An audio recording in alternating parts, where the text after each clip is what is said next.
कानुनमा चाहिँ सबै प्रकारका राजनीतिक शर्तहरू राख्ने अनि यो रणनीतिसँग जोडिँदैन, राजनीतिसँग जोडिँदैन भनेर भन्न मिल्छ? अमेरिकी सुरक्षा नीतिभन्दा प्रतिकूल हुन नहुने भनेर भन्छ। त्यो सुरक्षा नीति भनेको के हो? त्यो रणनीति होइन। अमेरिकी राजनीतिक प्रणालीभन्दा उसको डेमोक्रेटिक सिस्टमभन्दा प्रतिकूल हुन नहुने भनेर भन्छ। त्यो राजनीतिक होइन। राजनीतिक र रणनीतिक प्रकारका उद्देश्यबाट अन्तर्निहित भएका विषयहरूमा मात्रै तपाईँको त्यो ढङ्गले न्वारानदेखिको सम्पूर्ण तागत केन्द्रित गर्छन्। अन्यथा चाहिँ आर्थिक सहायताको रूपमा मात्रै गरेका परियोजनाहरू, कतिपय आर्थिक लगानीको रूपमा मात्रै गरेका परियोजनाहरूको सन्दर्भमा त्यो ढङ्गले चाहिँ तपाईँको दबाब धम्की घेराबन्दी गरेको अहिलेसम्म हिस्ट्री छैन। गोप्य राखिनेछ सम्झौताहरू, गोप्य रूपले गरिनेछ भनेर चाहिँ तपाईँको सम्झौता पत्रमा गोप्य राखेको छ। आर्थिक सहायताको बारेमा गोप्य गर्नुपर्ने जरुरी किन? आर्थिक लगानी रहेछ भने पनि गोप्य गर्नु पर्दैन। स्टेट पार्टनरसिप एग्रिमेन्टको बारेमा चाहिँ तपाईँको के भएको देखिन्छ त भन्दाखेरि ओली सरकारको पालामा पृथ्वी गेवाली अमेरिका भिजिटको बेलामा स्टेट पार्टनरसिपको कुरा चाहिँ त्यहाँ चाहिँ सायद उठे, ब्रिफ गरे, उहाँले भन्नुभएको छ। त्यहाँ गएर चाहिँ उहाँले साइन एप्रिल उपस्थितिमा साइन गर्नुभएको छ। अनि अमेरिकाले तत्कालै चाहिँ तपाईँको दुईटा स्टेप तुरुन्तै सुरु गरेको चाहिँ छ। एउटा चाहिँ के गरेको छ त भन्दाखेरि नेपालमा चाहिँ रक्षा मन्त्री, रक्षा सहायक मन्त्री लगायत चाहिँ सैनिक अधिकृतहरू प्रमुखहरू चाहिँ नेपाल भिजिट गर्न पठाए। नेपालमा ल्यान्ड फोर्स आर्मी कहाँ राख्ने भन्ने कुरा चाहिँ भिजिट गर्नका लागि नेपाल भिजिट गर्न पठाए। नेपाल सरकारसँग वार्ता गरे र त्यहाँबाट फर्केर गइसकेपछि 2019 जुन 1 तारिकको रिपोर्टमा चाहिँ नेपाल चाहिँ इन्डो पेसिफिक स्ट्राटेजी पार्टनरसिपको मेम्बर बनेको छ भनेर घोषणा गर्यो। परराष्ट्र मन्त्री अमेरिका भिजिट गर्ने बाहेक त अरू त केही पनि भएको छैन। कुनै पनि एग्रिमेन्ट पनि भएको छैन, कुनै पनि भेटघाट पनि भएको छैन, कुनै पनि वार्ता पनि भएको छैन। त्यही बेलामा चाहिँ वार्ता भएको हो चाहिँ त्यही बेलामा चाहिँ तपाईँ 1.5 घण्टासम्म उहाँले चाहिँ तपाईँ ब्रिफ गरेर इन्डो पेसिफिक स्ट्राटेजी पार्टनरसिप सम्बन्धी चाहिँ ब्रिफ गरेको भनेर पनि त्यही बेलामा भन्नुभएको छ परराष्ट्र मन्त्रालयले। स्टेट पार्टनरसिपको लागि रक्षा मन्त्री लेभलमा चाहिँ एग्रिमेन्ट गर्नुपर्छ। एउटा इन्डो पेसिफिक स्ट्राटेजी पार्टनरसिपको मेम्बर भयो भनेर चाहिँ अमेरिकाले घोषणा गर्यो। त्यो सहमति नभइकन चाहिँ कुनै पनि हालतमा सायद घोषणा हुन सक्दैन। इन्डो पेसिफिक स्ट्राटेजी पार्टनरसिप हो भनेर चाहिँ मेम्बर बन्यो भनेर चाहिँ अमेरिकाको रक्षा विभागले चाहिँ घोषणा गर्ने हैसियत कहाँबाट पायो? त्यसमा सहमति नभइकन त उसले त घोषणै गर्न सक्दैन। नेपालमा पनि के त भन्दाखेरि अमेरिकन सेनाको ल्यान्ड फोर्स आर्मी राख्नका लागि चाहिँ कुन ठाउँमा क्याम्पहरू राख्ने भन्ने विषयमा नेपालको सरकारसँग उच्च स्तरमा वार्ता भयो भनेर चाहिँ अमेरिकी रक्षा विभागले चाहिँ रिपोर्ट सार्वजनिक गर्यो चाहिँ। यो दुईटा परिघटनाले के देखाउँछ त भन्दाखेरि इन्डो पेसिफिक स्ट्राटेजी पार्टनरसिपमा नेपाल गएको रहेछ भन्ने कुरा देखाउँछ। तपाईँको रक्षा मन्त्रालयमा त्यो बेलामा ईश्वर पोखरेल हुनुहुन्थ्यो। ईश्वर पोखरेल अमेरिका त भिजिटमा जानु भएको थिएन चाहिँ। रक्षा मन्त्रालयमा पठाइसकेपछि अब स्ट्राटेजिक पार्टनरसिप सम्बन्धी एग्रिमेन्ट पेपर चाहिँ सायद त्यहाँ पठाइसकेपछि प्रधान सेनापतिको पनि सहमति चाहियो। त्यतिकै त रक्षा मन्त्रीले साइन गर्ने कुरो भएन। प्रधान सेनापति लगायतका सेनापतिहरूसँग सरसल्लाह हुँदाखेरि चाहिँ सायद त्यो बेलामा चाहिँ यो साइन गर्न सकिँदैन भनेर भन्यो। साइन गर्न सकिँदैन भनेर भनिसकेपछि चाहिँ अनि सरकारले के गरे त भन्दाखेरि चाहिँ साइन गर्ने भनेर उता चाहिँ परराष्ट्र मन्त्रीले चाहिँ सायद समझदारी बनाएर लिएर आए, तर यहाँ साइन हुन सकेन। अनि सरकारले के गरे त भन्दाखेरि रक्षा मन्त्रीको नेतृत्वमा प्रधान सेनापति सहितको केही जर्नलहरूको चाहिँ एउटा कार्यदल बनाएर त्यो कार्यदलको रिपोर्टको आधारमा गर्ने भनेर चाहिँ कार्यदल बनाए। कार्यदलमा पनि के भयो त भने मतभेद भएर चाहिँ तपाईँको यो स्वीकार गर्नु हुँदैन भन्ने प्रकारको प्रबल मत भएपछि अन्तमा के भने त भन्दाखेरि चाहिँ यो चाहिँ सम्झौता चाहिँ एमसिसी सम्झौता के हुन्छ? एमसिसी सम्झौता अगाडि बढ्यो, पार्लिमेन्टबाट रेक्टिफाई भएर अगाडि बढ्यो भने त्यही अनुसारको यसलाई पनि बनाउने। त्योभन्दा अगाडि यसलाई गर्न सकिँदैन भन्ने प्रकारको सायद सेनापतिहरूको त्यो खालको राय परामर्श भएपछि ड्राफ्ट चाहिँ अगाडि बढ्न सकेन र त्यो ड्राफ्ट अहिले रक्षा मन्त्रालयमै त्यो ड्राफ्ट रहेको छ, अगाडि बढ्न सकेका छैन। तर त्यही ड्राफ्ट भए पनि चाहिँ खेसरा त हो त, प्रारम्भिक मस्यौदा त हो त चाहिँ स्ट्राटेजिक पार्टनरसिप सम्बन्धी प्रस्ताव चाहिँ तीव्र रूपले अगाडि नबढेपछि यो डेडलक भएपछि चाहिँ अनि यता चाहिँ तपाईँको सदनबाट अनुमोदन गराउने कुरामा एमसिसीलाई सदनबाट अनुमोदन गराउने क्रममा तीव्र रफ्तारमा त्यहाँ केन्द्रित गर्न थाल्यो। ओलीले सैन्य रणनीति सम्बन्धी यति ठुलो सम्झौता गर्दाखेरि तपाईँहरू कसैसँग पनि तपाईँ त्यति बेला बिल्कुलै कसैसँग सरसल्लाह परामर्श पनि गर्नु भएन। धन्न नेपाली सेनाले जोगाइदिन्छ देश हो, निश्चित रूपले।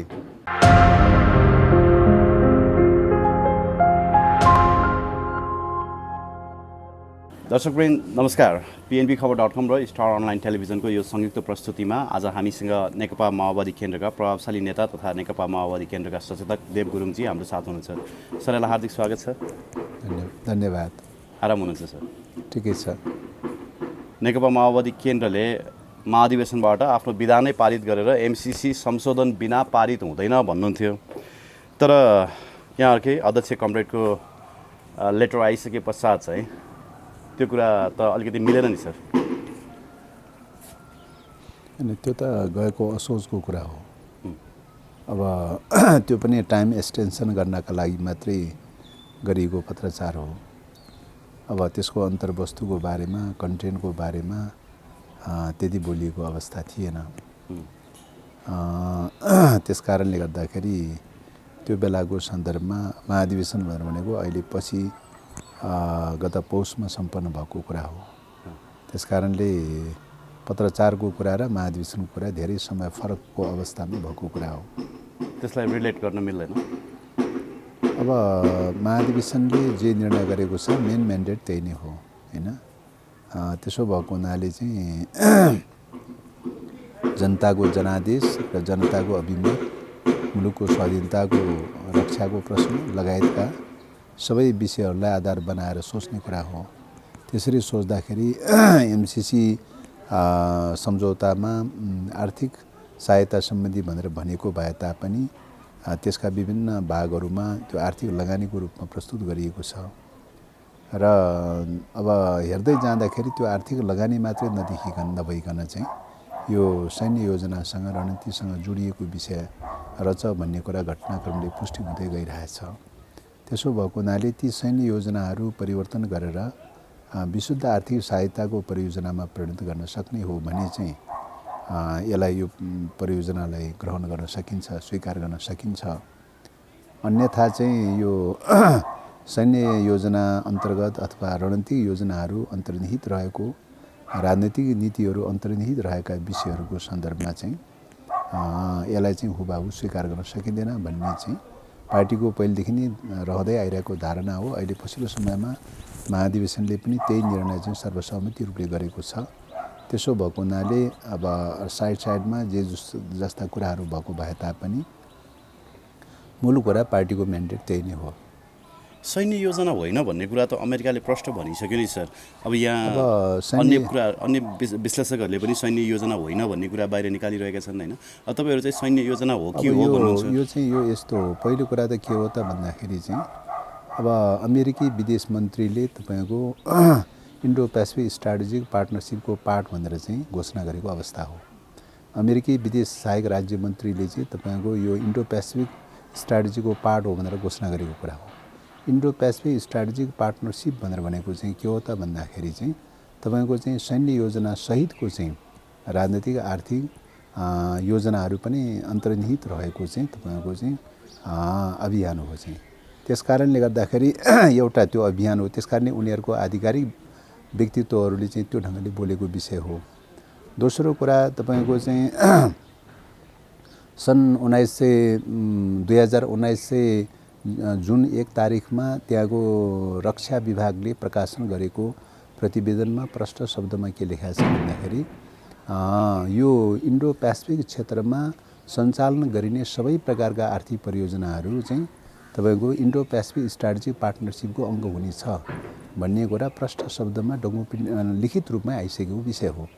त्यसकारणले पहिलो कुरा त लिखित रूपमा र त्यहाँका आधिकारिक व्यक्तित्वहरूले बोलिसकेको विषय हो।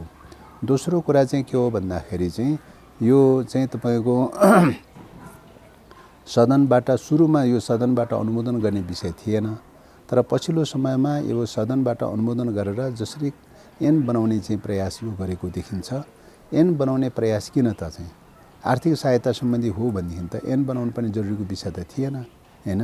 त्यसकारणले गर्दाखेरि चाहिँ ऐन बनाउनलाई जुन प्रकारले चाहिँ तपाईँको जोडबल गरिरहेको छ, सदनबाट अनुमोदन गरेर संविधानलाई निष्क्रिय गराउने, राज्यका अङ्गहरूलाई चाहिँ संसद, व्यवस्थापिका, कार्यपालिका, न्यायपालिका लगायतका राज्यका अङ्गहरूलाई निष्क्रिय गराएर चाहिँ सबै प्रकारको अधिकारहरू चाहिँ एमसिए एकाउन्टलाई केन्द्रित गर्नुपर्ने, सार्वभौम अधिकार एमसिए एकाउन्टलाई केन्द्रित गर्नुपर्ने, एमसिए एकाउन्ट चाहिँ तपाईँको अमेरिकाको एमसिसी कम्पनी अनुसार सञ्चालन हुने र विगत कालका कानुनहरू र भविष्यमा बन्ने अमेरिकी कानुनहरू आकर्षित हुने, सञ्चालन हुने र नेपालका कानुनहरू, राष्ट्रिय कानुनहरू बाज्यको हदसम्म निष्क्रिय हुने गर्दै लगेर चाहिँ तपाईँको सबै प्रकारको सार्वभौम अधिकार, सडक योजना सम्बन्धी विषय र तपाईँको चाहिँ विद्युत प्रसारण लाइन सम्बन्धी सबै प्रकारको सार्वभौम अधिकार चाहिँ एमसिए एकाउन्टमा केन्द्रित गर्नुपर्ने जरुरी किन?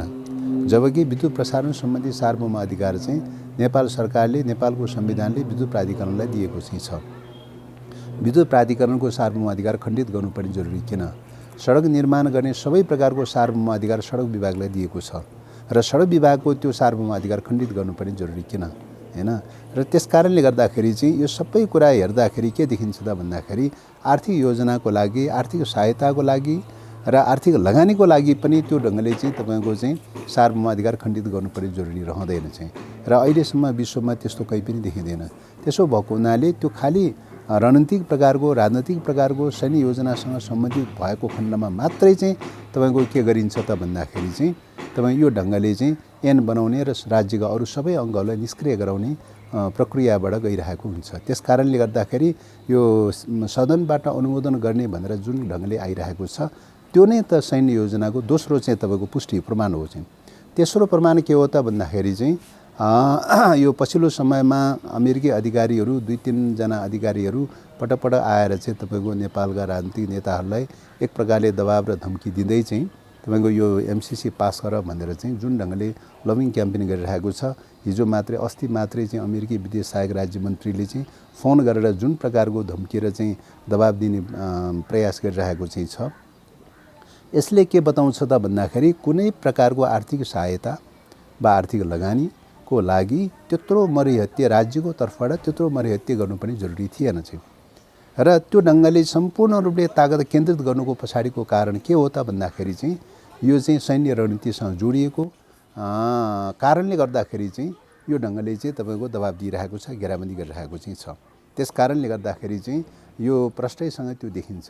अर्को कुरा तपाईँको पछिल्लो समयमा चाहिँ तपाईँको एमसिसी लागू भएका घटनाक्रमका चाहिँ कुराहरू गर्ने हो भने जुन मुलुकमा राजनैतिक अदलाबदलीहरू भएको छ, राजनीतिक परिवर्तनहरू भएको छ, ती परिवर्तनहरू भएका मुलुकहरूमा चाहिँ तपाईँको चाहिँ ती परिवर्तन भएका मुलुकहरूमा तपाईँको उनीहरूले भनेअनुसारको राजनीतिक प्रणाली भएन भनेर चाहिँ तपाईँको एमसिसी पनि ब्याक गरेको चाहिँ छ। त्यहाँबाट खारिज गरेको चाहिँ समता भइसकेका ठाउँमा पनि खारिज गरेको छ। तान्जानियामा खारिज गरेको छ, निकारागुवामा खारिज गरेको छ, मानवीमा, माडागास्करमा, बुर्किना फासो भन्ने चाहिँ अस्ति जनवरीको 31 तारिखमा चाहिँ खारिज गरेको छ। त्यहाँको राजनीतिक परिवर्तन चाहिँ आफूले भनेअनुसारको राजनीतिक परिवर्तन भएन भनेर चाहिँ राजनीतिक प्रणाली भएन भनेर चाहिँ तपाईँको चाहिँ खारिज गरेको चाहिँ छ। भनेपछि त राजनीतिक उद्देश्यले आएको रहेछ, रणनीतिक उद्देश्यले आएको रहेछ भन्ने देखिन्छ। र त्यसको ऐनमा चाहिँ प्रष्ट शब्दमा चाहिँ तपाईँको 2003मा बनेको चाहिँ एमसिसी सम्बन्धी चाहिँ जो ऐन चाहिँ जारी भएको छ त्यो ऐनमा प्रष्ट शब्दमा के लेखा छ भन्दाखेरि चाहिँ तपाईँको प्लुरालिजमलाई चाहिँ बहुलवादलाई स्वीकार गर्नुपर्ने हैन, उदारवादलाई स्वीकार गर्नुपर्ने हैन, प्रष्ट रूपले वैचारिक रूपले त्यसलाई स्वीकार गर्नुपर्ने कुराहरू छ।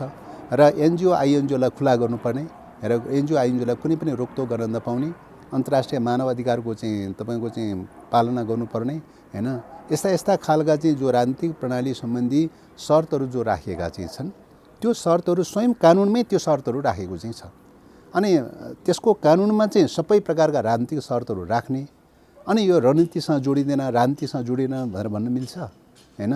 त्यसो भएको हुनाले सम्झौतामा चाहिँ त्यही कानुनअनुसार सञ्चालन हुन्छ भनेर भन्ने, 2003को चाहिँ एमसिसी कानुन सञ्चालन हुने र एमसिसीसँग सम्बन्धित जोडिएका अरू कानुनहरू सञ्चालन हुने र त्यो कानुनमा प्रष्ट शब्दमा अर्को के लेखा छ भन्दाखेरि चाहिँ अमेरिकी परराष्ट्र नीति र चाहिँ अमेरिकी रक्षा नीतिको चाहिँ प्रतिकूल हुन नहुने भनेर भन्छ हैन। अमेरिकी सुरक्षा नीतिभन्दा प्रतिकूल हुन नहुने भनेर भन्छ। त्यो सुरक्षा नीति भनेको के हो? त्यो रणनीति होइन। अमेरिकी राजनीतिक प्रणालीभन्दा उसको डेमोक्रेटिक सिस्टमभन्दा प्रतिकूल हुन नहुने भनेर भन्छ। त्यो राजनीतिक होइन। त्यसकारण राजनीतिक र रणनीतिक प्रकारका उद्देश्यबाट अन्तर्निहित भएका विषयहरूमा मात्रै तपाईँको त्यो ढङ्गले न्वारानदेखिको सम्पूर्ण तागत केन्द्रित गर्छन्। अन्यथा चाहिँ तपाईँको आर्थिक योजनाको रूपमा, आर्थिक सहायताको रूपमा मात्रै गरेका परियोजनाहरू अथवा चाहिँ कतिपय आर्थिक लगानीको रूपमा मात्रै गरेका परियोजनाहरूको सन्दर्भमा त्यो ढङ्गले चाहिँ तपाईँको दबाब धम्की घेराबन्दी गरेको अहिलेसम्म हिस्ट्री छैन। त्यसो भएको हुनाले हेर्दाखेरि चाहिँ आर्थिक सहायताको शीर्षक त्यसमा पनि तपाईँको के त भन्दाखेरि चाहिँ तपाईँको 13 करोड त चाहिँ 13 करोड डलर चाहिँ त तपाईँको चाहिँ नेपालको चाहिँ सेयर चाहिँ छ, सेयर हुन्छ हैन। अब त्यो खालको चाहिँ तपाईँको संयुक्त रूपले जोइन्ट भेन्चरको चाहिँ जस्तो टाइपको चाहिँ कार्यक्रमलाई चाहिँ एकलौटी ढङ्गले एकपक्षीय ढङ्गले त्यो रूपले गर्न मिल्छ त भन्दाखेरि त मिल्दैन। त्यसो भएको हुनाले यी सबै घटनाक्रमहरूले के पुष्टि गरिरहेको छ त भन्दाखेरि यो रणनीतिक हो भन्ने कुरा, यो सैन्य रणनीतिसँग जोडिएको छ भन्ने कुराको चाहिँ पुष्टि हुन्छ। जहाँसम्म एमसिसी कम्पनीले चाहिँ होइन भनेर चाहिँ जो भन्यो भन्ने कुरा चाहिँ छ, एमसिसी त व्यवसाय कम्पनी हो, चाहिँ वाणिज्य कम्पनी हो। वाणिज्य कम्पनीले चाहिँ तपाईँको चाहिँ बोल्दाखेरि मैले चाहिँ सैन्य योजनाको लागि लागू गर्छु भनेर त भन्दैन त, उसले त सोझै त भन्दैन त चाहिँ एउटा त्यो। अर्को कुरा चाहिँ तपाईँको सैन्य रणनीतिसँग जोडिएको कुरा त त्यहाँको सरकारको नीतिसँग जोडिएको चाहिँ छ हैन, सरकारको नीतिसँग जोडिएको चाहिँ छ। र त्यो सरकारको नीति अनुसार चाहिँ तपाईँको आइरहेको चाहिँ छ। अहिलेको सरकारको नीति भनेको 2017 देखि चाहिँ 2017 को नोभेम्बरदेखि लिएर चाहिँ तपाईँको नेपाल के अरे यो सिङ्गो राजनीतिको केन्द्रबिन्दु केलाई बनाएको छ त, सिङ्गो फरेन पोलिसीको केन्द्रबिन्दु केलाई बनाएको छ त भन्दाखेरि चाहिँ इन्डो पेसिफिक स्ट्राटेजिक पार्टनरसिपलाई बनाएको छ हैन। उसले कङ्ग्रेसबाटै त्यो के अरे प्रस्ताव अनुमोदन गरेको चाहिँ छ र त्यो प्रस्ताव अनुमोदन गरेर चाहिँ सिङ्गो अमेरिकाको सिङ्गो फरेन पोलिसीको केन्द्रबिन्दु, पोलिटिक्सको केन्द्रबिन्दु, आर्थिक सहायताको केन्द्रबिन्दु, सैन्य रणनीतिको केन्द्रबिन्दु, सबैको केन्द्रबिन्दु चाहिँ केलाई बनाउनु पर्छ त भन्दाखेरि चाहिँ इन्डो पेसिफिक स्ट्राटेजिक पार्टनरसिपलाई बनाउनु पर्छ। र मेन च्यालेन्ज चाहिँ के हो त भन्दाखेरि चीन, रुस लगायतका, उत्तर कोरिया लगायतका कतिपय मुलुकहरू चाहिँ लाई नेगेटिभ खालका शब्दहरू प्रयोग गर्दै ती मुलुकहरूबाट त्यसबाट चाहिँ त्यसमा देखा परेका चाहिँ लाई कन्टेन गर्नका लागि त्यहाँका गतिविधिहरूलाई कन्टेन गर्नका लागि चाहिँ तपाईँको चाहिँ यो हिन्द प्रशान्त महासागरीय क्षेत्रहरूमा चाहिँ तपाईँको सैन्य गठबन्धन गर्ने भनेर सुरु गरेको अवस्था छ। त्यो रूपले सुरु गर्नुको साथै अहिले चाहिँ तपाईँको अमेरिकी सेनाको चाहिँ ठुलो हिस्सा हिन्द प्रशान्त महासागरीय क्षेत्रमा तैनात गरेको चाहिँ छ। समुद्री हवाई टापु भन्ने ठाउँमा चाहिँ त्यसको हेडक्वार्टर राखेको छ। सबै चाहिँ सैन्य शक्तिहरू हिन्द प्रशान्त महासागरीय क्षेत्रमा केन्द्रित गरेको चाहिँ छ। त्यसको साथै क्वाड बनायो चाहिँ तपाईँको चाहिँ 4वटा मुलुकको बिचमा क्वाड बनायो। एक प्रकारले सैन्य रणनीतिको दृष्टिकोणले क्वाड बनायो। पछिल्लो समयमा अंकुश भनेर बनायो। हिन्द प्रशान्त महासागर क्षेत्रमा आणविक अस्त्रको चाहिँ होडबाजी बढाउनुपर्छ अथवा त्यहाँ चाहिँ शक्ति सम्पन्न बनाउनुपर्छ अस्ट्रेलियालाई भनेर चाहिँ अंकुश बनाएको छ हैन। अब यही ढङ्गले चाहिँ तपाईँको चाहिँ यही प्रक्रियामा चाहिँ तपाईँको पछिल्लो समयमा 2017-18 मा चाहिँ गएर चाहिँ यो उसमा फ्री के अरे टिबेटन रेसिप्रोकल सम्बन्धी चाहिँ एक्ट बनाएको चाहिँ छ हैन। टिबेट सम्बन्धी एक्ट बनाउने चाहिँ टिबेट सम्बन्धी एक्ट बनाउने जरुरी के अधिकार छ टिबेट सम्बन्धी एक्ट बनाउने अमेरिकालाई चाहिँ? टिबेट रेसिप्रोकल सम्बन्धी एक्ट बनाएर सम्पूर्ण रूपले चाहिँ चाइनाका विरुद्धमा टिबेटको प्रश्नलाई केन्द्रबिन्दु बनाएर चाहिँ तपाईँको चाहिँ आफ्ना रणनीतिहरू केन्द्रित गर्ने भनेर निश्चित गरेको चाहिँ छ। यही पृष्ठभूमि र सेरोफेरोमा चाहिँ तपाईँको चाहिँ अब एमसिसी परियोजनाको चाहिँ लाई सदनबाट अनुमोदन गर्नुपर्छ, कानुन बनाउनुपर्छ, संविधान निष्क्रिय गर्नुपर्छ, राष्ट्रिय कानुन निष्क्रिय गर्नुपर्छ, संसद निष्क्रिय गर्नुपर्छ, अदालत निष्क्रिय गर्नुपर्छ, सरकार निष्क्रिय गर्नुपर्छ, सबै प्रकारको सार्वभौम अधिकार एमसी एकाउन्टलाई दिनुपर्छ। एमसी एकाउन्टलाई सबै प्रकारका कुराहरूको ढङ्गले गोप्य ढङ्गले काम गर्नुपर्छ र गोप्य ढङ्गले पनि अस्ति पछिल्लो समयमा कार्यान्वयन भएको सम्झौतामा गोप्य राखिनेछ, सम्झौताहरू गोप्य रूपले गरिनेछ भनेर चाहिँ तपाईँको सम्झौता पत्रमा गोप्य राखेको छ। आर्थिक लगानी, आर्थिक सहायताको बारेमा गोप्य गर्नुपर्ने जरुरी किन हैन? आर्थिक लगानी रहेछ भने पनि गोप्य गर्नु पर्दैन चाहिँ, त्यो पनि खुला हुन्छ चाहिँ, गोप्य गर्नु पर्दैन। एउटै मात्रै गोप्य गर्नुपर्ने के हो त भन्दाखेरि सैन्य रणनीति सम्बन्धी विषयमा गोप्य गर्ने हो। त्यसकारणले बकायदा साथ गोप्य गर्नुपर्छ भनेर चाहिँ लिखित रूपमा सम्झौता गरेर गोप्य सम्झौता गर्ने भनेर भनेको छ। त्यही गोप्य सम्झौताको परिणामस्वरूप के गरेको छ त भन्दाखेरि चाहिँ एमसिए एकाउन्टले चाहिँ तपाईँको विभिन्न मन्त्रालयहरूसँग, वन मन्त्रालयसँग, सडक विभागसँग, विभिन्न चाहिँ तपाईँको के अरे विद्युत प्राधिकरणसँग, सबैसँग चाहिँ कति 9वटा निकायसँग चाहिँ सम्झौता गरेको छ। त्यो सम्झौता चाहिँ गरेर चाहिँ त्यो बेलामा के अरे सम्झौता गरेर के भनेर सम्झौता गरेको छ त भन्दाखेरि चाहिँ अमेरिकाको चाहिँ के अरे रक्षा नीतिको प्रतिकूल जान नहुने हैन, रक्षा नीतिको विपरीत ढङ्गले विरुद्धमा चाहिँ जान नपाइने भनेर चाहिँ तपाईँको सबै मन्त्रालयसँग, सबै विभागसँग, 9वटा विभागसँग चाहिँ सम्झौता गरेर राखेको चाहिँ छ। रक्षा नीतिको विरुद्धमा जान नहुने भनेर सम्झौता गर्नुपर्ने जरुरी किन हैन? एमसिए एकाउन्ट भनेर भनेको मान्नुहोस् छुट्टै चाहिँ सार्वभौम अधिकार सम्पन्न मुलुक हो। त्यो मुलुकको चाहिँ निकायले चाहिँ तपाईँको नेपालको मन्त्रालयसँग सम्झौता गर्ने हैन, नेपालका विभागहरूसँग सम्झौता गर्ने हैन भनेपछि त चाहिँ एमसिए एकाउन्ट चाहिँ तपाईँको मतलब के रहेछ त चाहिँ के बनाउन खोजेको रहेछ त? एमसिए एकाउन्ट क्याबिनेटको निर्णयबाटै तपाईँको हो। एमसिए एकाउन्ट त क्याबिनेटको निर्णयबाट नेपालको चाहिँ तपाईँको 2000 मलाई लाग्छ के अरे विकास समिति सम्बन्धी ऐन जो छ त्यो विकास समिति सम्बन्धी ऐनको आधारमा गठन चाहिँ त्यहाँबाट सुरु भएको छ। गठन मात्रै त्यो भएको छ।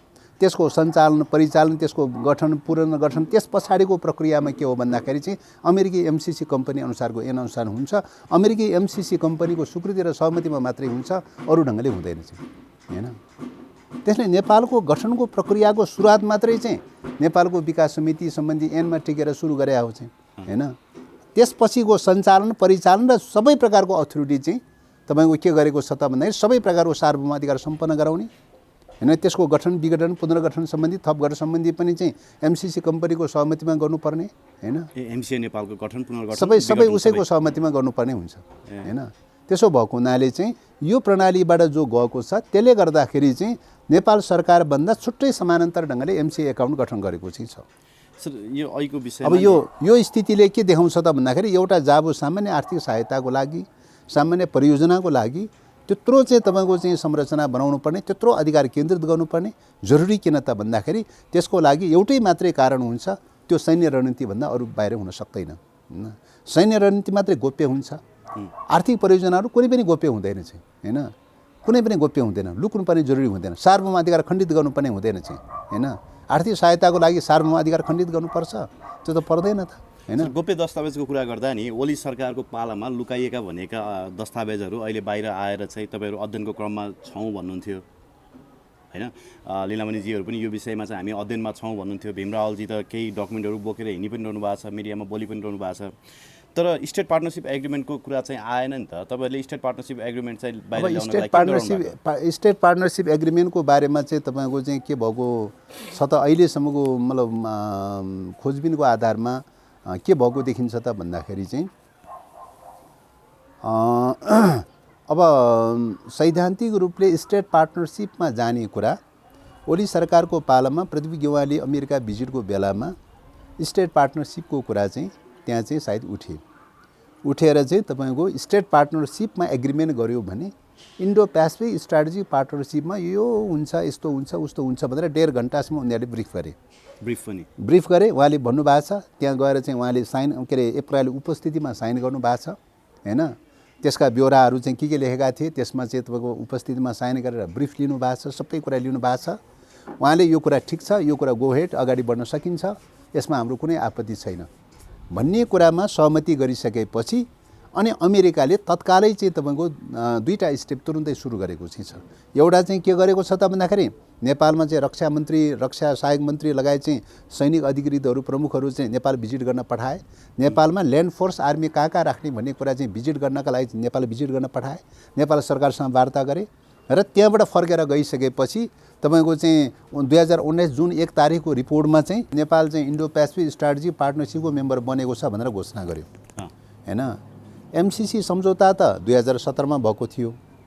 अमेरिकाले 2019मा 19 को जनवरीमा चाहिँ तपाईँको चाहिँ जब पृथ्वी गेवाली अमेरिका भिजिट गर्यो, भिजिट गरिसकेपछि चाहिँ अनि अमेरिकाले के घोषणा जारी गर्यो भन्दाखेरि नेपाल इन्डो पेसिफिक स्ट्राटेजिक पार्टनरसिपको मेम्बर बनेको छ 2019 देखि भनेर भनेको चाहिँ छ। होइन, भनेपछि 2019 को परिघटना भनेर भनेको अरू त केही पनि भएको छैन।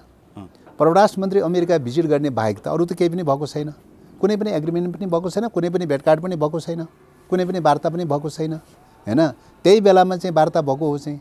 होइन, त्यही बेलामा चाहिँ तपाईँ 1.5 घन्टासम्म उहाँले चाहिँ तपाईँ ब्रिफ गरेर इन्डो पेसिफिक स्ट्राटेजिक पार्टनरसिप सम्बन्धी चाहिँ ब्रिफ गरेको भनेर पनि त्यही बेलामा भन्नुभएको छ परराष्ट्र मन्त्रालयले चाहिँ। होइन, र यसमा चाहिँ विमति राख्ने खालको नेपाल सरकारको कुनै पनि नीति नरहेको हुनाले सैद्धान्तिक रूपले मेरो सहमति छ भनेर भनेकै हुँ भन्ने कुरा गर्नुभएको छ।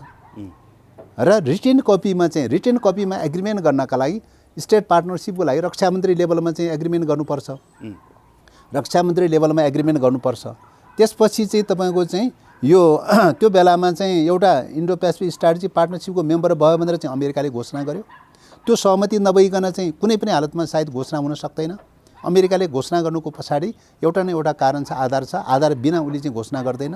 होइन, उसले चाहिँ त्यो इन्डो पेसिफिक स्ट्राटेजिक पार्टनरसिप हो भनेर चाहिँ मेम्बर बन्यो भनेर चाहिँ अमेरिकाको रक्षा विभागले चाहिँ घोषणा गर्ने हैसियत कहाँबाट पायो त भन्दाखेरि त्यसमा सहमति नभइकन त उसले त घोषणै गर्न सक्दैन। पहिलो कुरा त्यो। दोस्रो कुरा के त भन्दाखेरि त्यो पार्टनरसिपको मेम्बर बनेपछि अनि चाहिँ कुनै पनि मुलुकमा उसको आफ्नो सैन्य क्याम्प राख्नका लागि चाहिँ खुला हुन्छ। जापानसँग त्यही एग्रिमेन्ट गरेको छ। जापानमा अमेरिकी सैनिक क्याम्प राख्नलाई खुला हुन्छ, ट्रेनिङ सैनिक सबै गतिविधि जापानमा चाहिँ खुला छ। साउथ अफ्रिका के अरे साउथ चाहिँ कोरियामा खुला छ चाहिँ। एवं प्रकारले चाहिँ तपाईँको ब्रिटेनमा भयो, इजरायलमा भयो, के अरे अस्ट्रेलियामा भयो लगायतका चाहिँ तपाईँ अमेरिकन लबीमा रहेका चाहिँ अमेरिकन क्याम्पमा रहेका मुलुकहरूसँग स्ट्राटेजिक पार्टनरसिपमा गइसकेका हुनाले सबै चाहिँ तपाईँको सैन्य गतिविधिहरू सबै खुला छ चाहिँ त्यहाँ चाहिँ।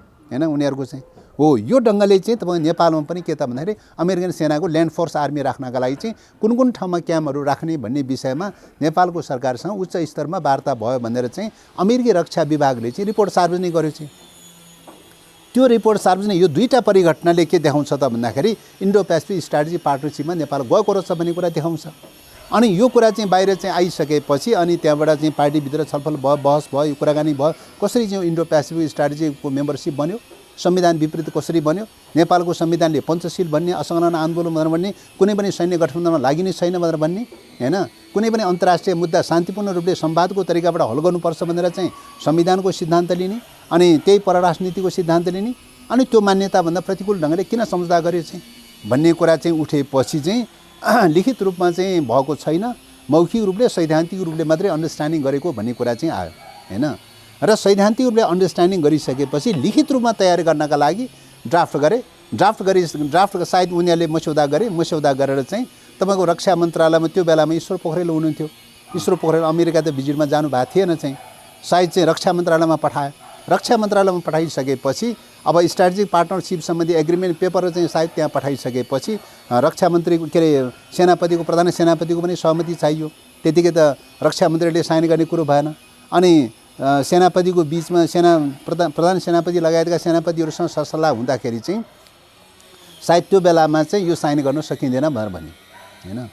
साइन गर्न सकिँदैन भनेर भनिसकेपछि चाहिँ अनि सरकारले के गरे त भन्दाखेरि चाहिँ साइन गर्ने भनेर उता चाहिँ परराष्ट्र मन्त्रीले चाहिँ सायद समझदारी बनाएर लिएर आए, तर यहाँ साइन हुन सकेन। साइन हुन नसकेपछि चाहिँ अनि सरकारले के गरे त भन्दाखेरि एउटा कार्यदल बनाउन, रक्षा मन्त्रीको नेतृत्वमा प्रधान सेनापति सहितको केही जर्नलहरूको चाहिँ एउटा कार्यदल बनाएर त्यो कार्यदलको रिपोर्टको आधारमा गर्ने भनेर चाहिँ कार्यदल बनाए। कार्यदलमा पनि के भयो त भने मतभेद भएर चाहिँ तपाईँको यो स्वीकार गर्नु हुँदैन भन्ने प्रकारको प्रबल मत भएपछि अन्तमा के भने त भन्दाखेरि चाहिँ यो चाहिँ सम्झौता चाहिँ एमसिसी कम्पनी चाहिँ को के हुन्छ, एमसिसी सम्झौता के हुन्छ, एमसिसी सम्झौता चाहिँ पछि मात्रै चाहिँ एमसिसी सम्झौता अगाडि बढ्यो, पार्लिमेन्टमा रेक्टिफाई भएर अगाडि बढ्यो भने त्यही अनुसारको यसलाई पनि बनाउने। त्यस कारण त्योभन्दा अगाडि यसलाई गर्न सकिँदैन भन्ने प्रकारको सायद सेनापतिहरूको त्यो खालको राय परामर्श भएपछि त्यो चाहिँ ड्राफ्ट चाहिँ अगाडि बढ्न सकेन र त्यो ड्राफ्ट अहिले रक्षा मन्त्रालयमै त्यो ड्राफ्ट रहेको छ, अगाडि बढ्न सकेका छैन। तर त्यही ड्राफ्ट भए पनि चाहिँ खेसरा त हो त, प्रारम्भिक मस्यौदा त हो त चाहिँ, हैन, प्रारम्भिक मस्यौदा त हो त। त्यो प्रारम्भिक मस्यौदाको बारेमा के हो कसो हो भन्ने कुरा त चाहिँ तपाईँको सरकारमा चाहिँ तपाईँको क्याबिनेटमा छलफल गर्नुपर्ने, हैन।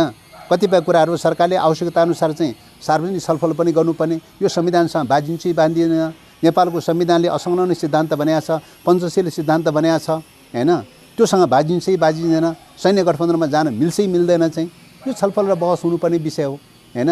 तर छलफल र बहसको रूपमा लिएर आएन चाहिँ उनीहरूले तारन्तार चाहिँ यो चाहिँ अब यो स्ट्राटेजी एग्रिमेन्ट सम्बन्धी चाहिँ पेपर के अरे सहमति चाहिँ किन छिटो सिग्नेचर हुन सकेन भनेर चाहिँ एक प्रकारले चाहिँ उनीहरूले त्यो ताकिदा गरिरहेको अवस्था छ।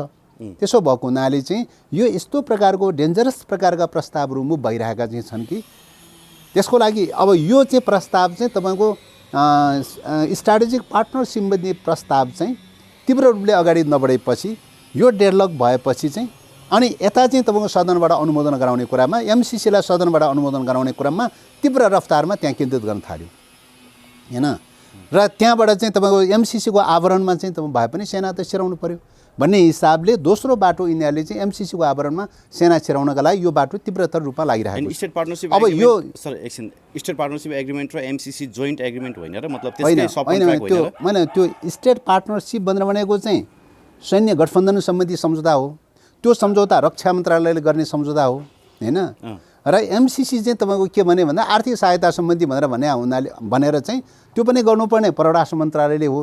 तर त्यसले चाहिँ आर्थिक सम्झौता भनेर चाहिँ तपाईँ के भनेर त भन्दा आर्थिक सहायता सम्बन्धी भनेर चाहिँ अर्थ मन्त्रालय लगाए चाहिँ, हैन, अर्थ मन्त्रालय लगाए। त्यस कारणले विभिन्न मन्त्रालयहरू चाहिँ मतलब जिम्मेवारीको आधारमा चाहिँ अलग अलग मन्त्रालयहरूको रूपमा गरिरहेको चाहिँ देखिन्छ र एउटा त्यो खालको भयो। त्यसो भएको हुनाले चाहिँ अब एमसिसी अन्तर्गत चाहिँ तपाईँको चाहिँ यो के अरे सैन्य मोबिलिटीको लागि सैन्य उद्देश्यसँग जोडिएको, किन अहिलेको युगमा त सैन्य उद्देश्य भनेर भनेको फिजिकली रूपले उपस्थिति हुने मात्रै होइन, हैन, कम्युनिकेसन सम्बन्धी, सेटेलाइट सम्बन्धी सबै प्रकारको चाहिँ तपाईँको चाहिँ सैन्य उद्देश्यसँग जोडिएको चाहिँ सैन्य उद्देश्यसँग जोडिएका धेरै चिजहरू चाहिँ पक्षहरू हुन्छन्, हैन।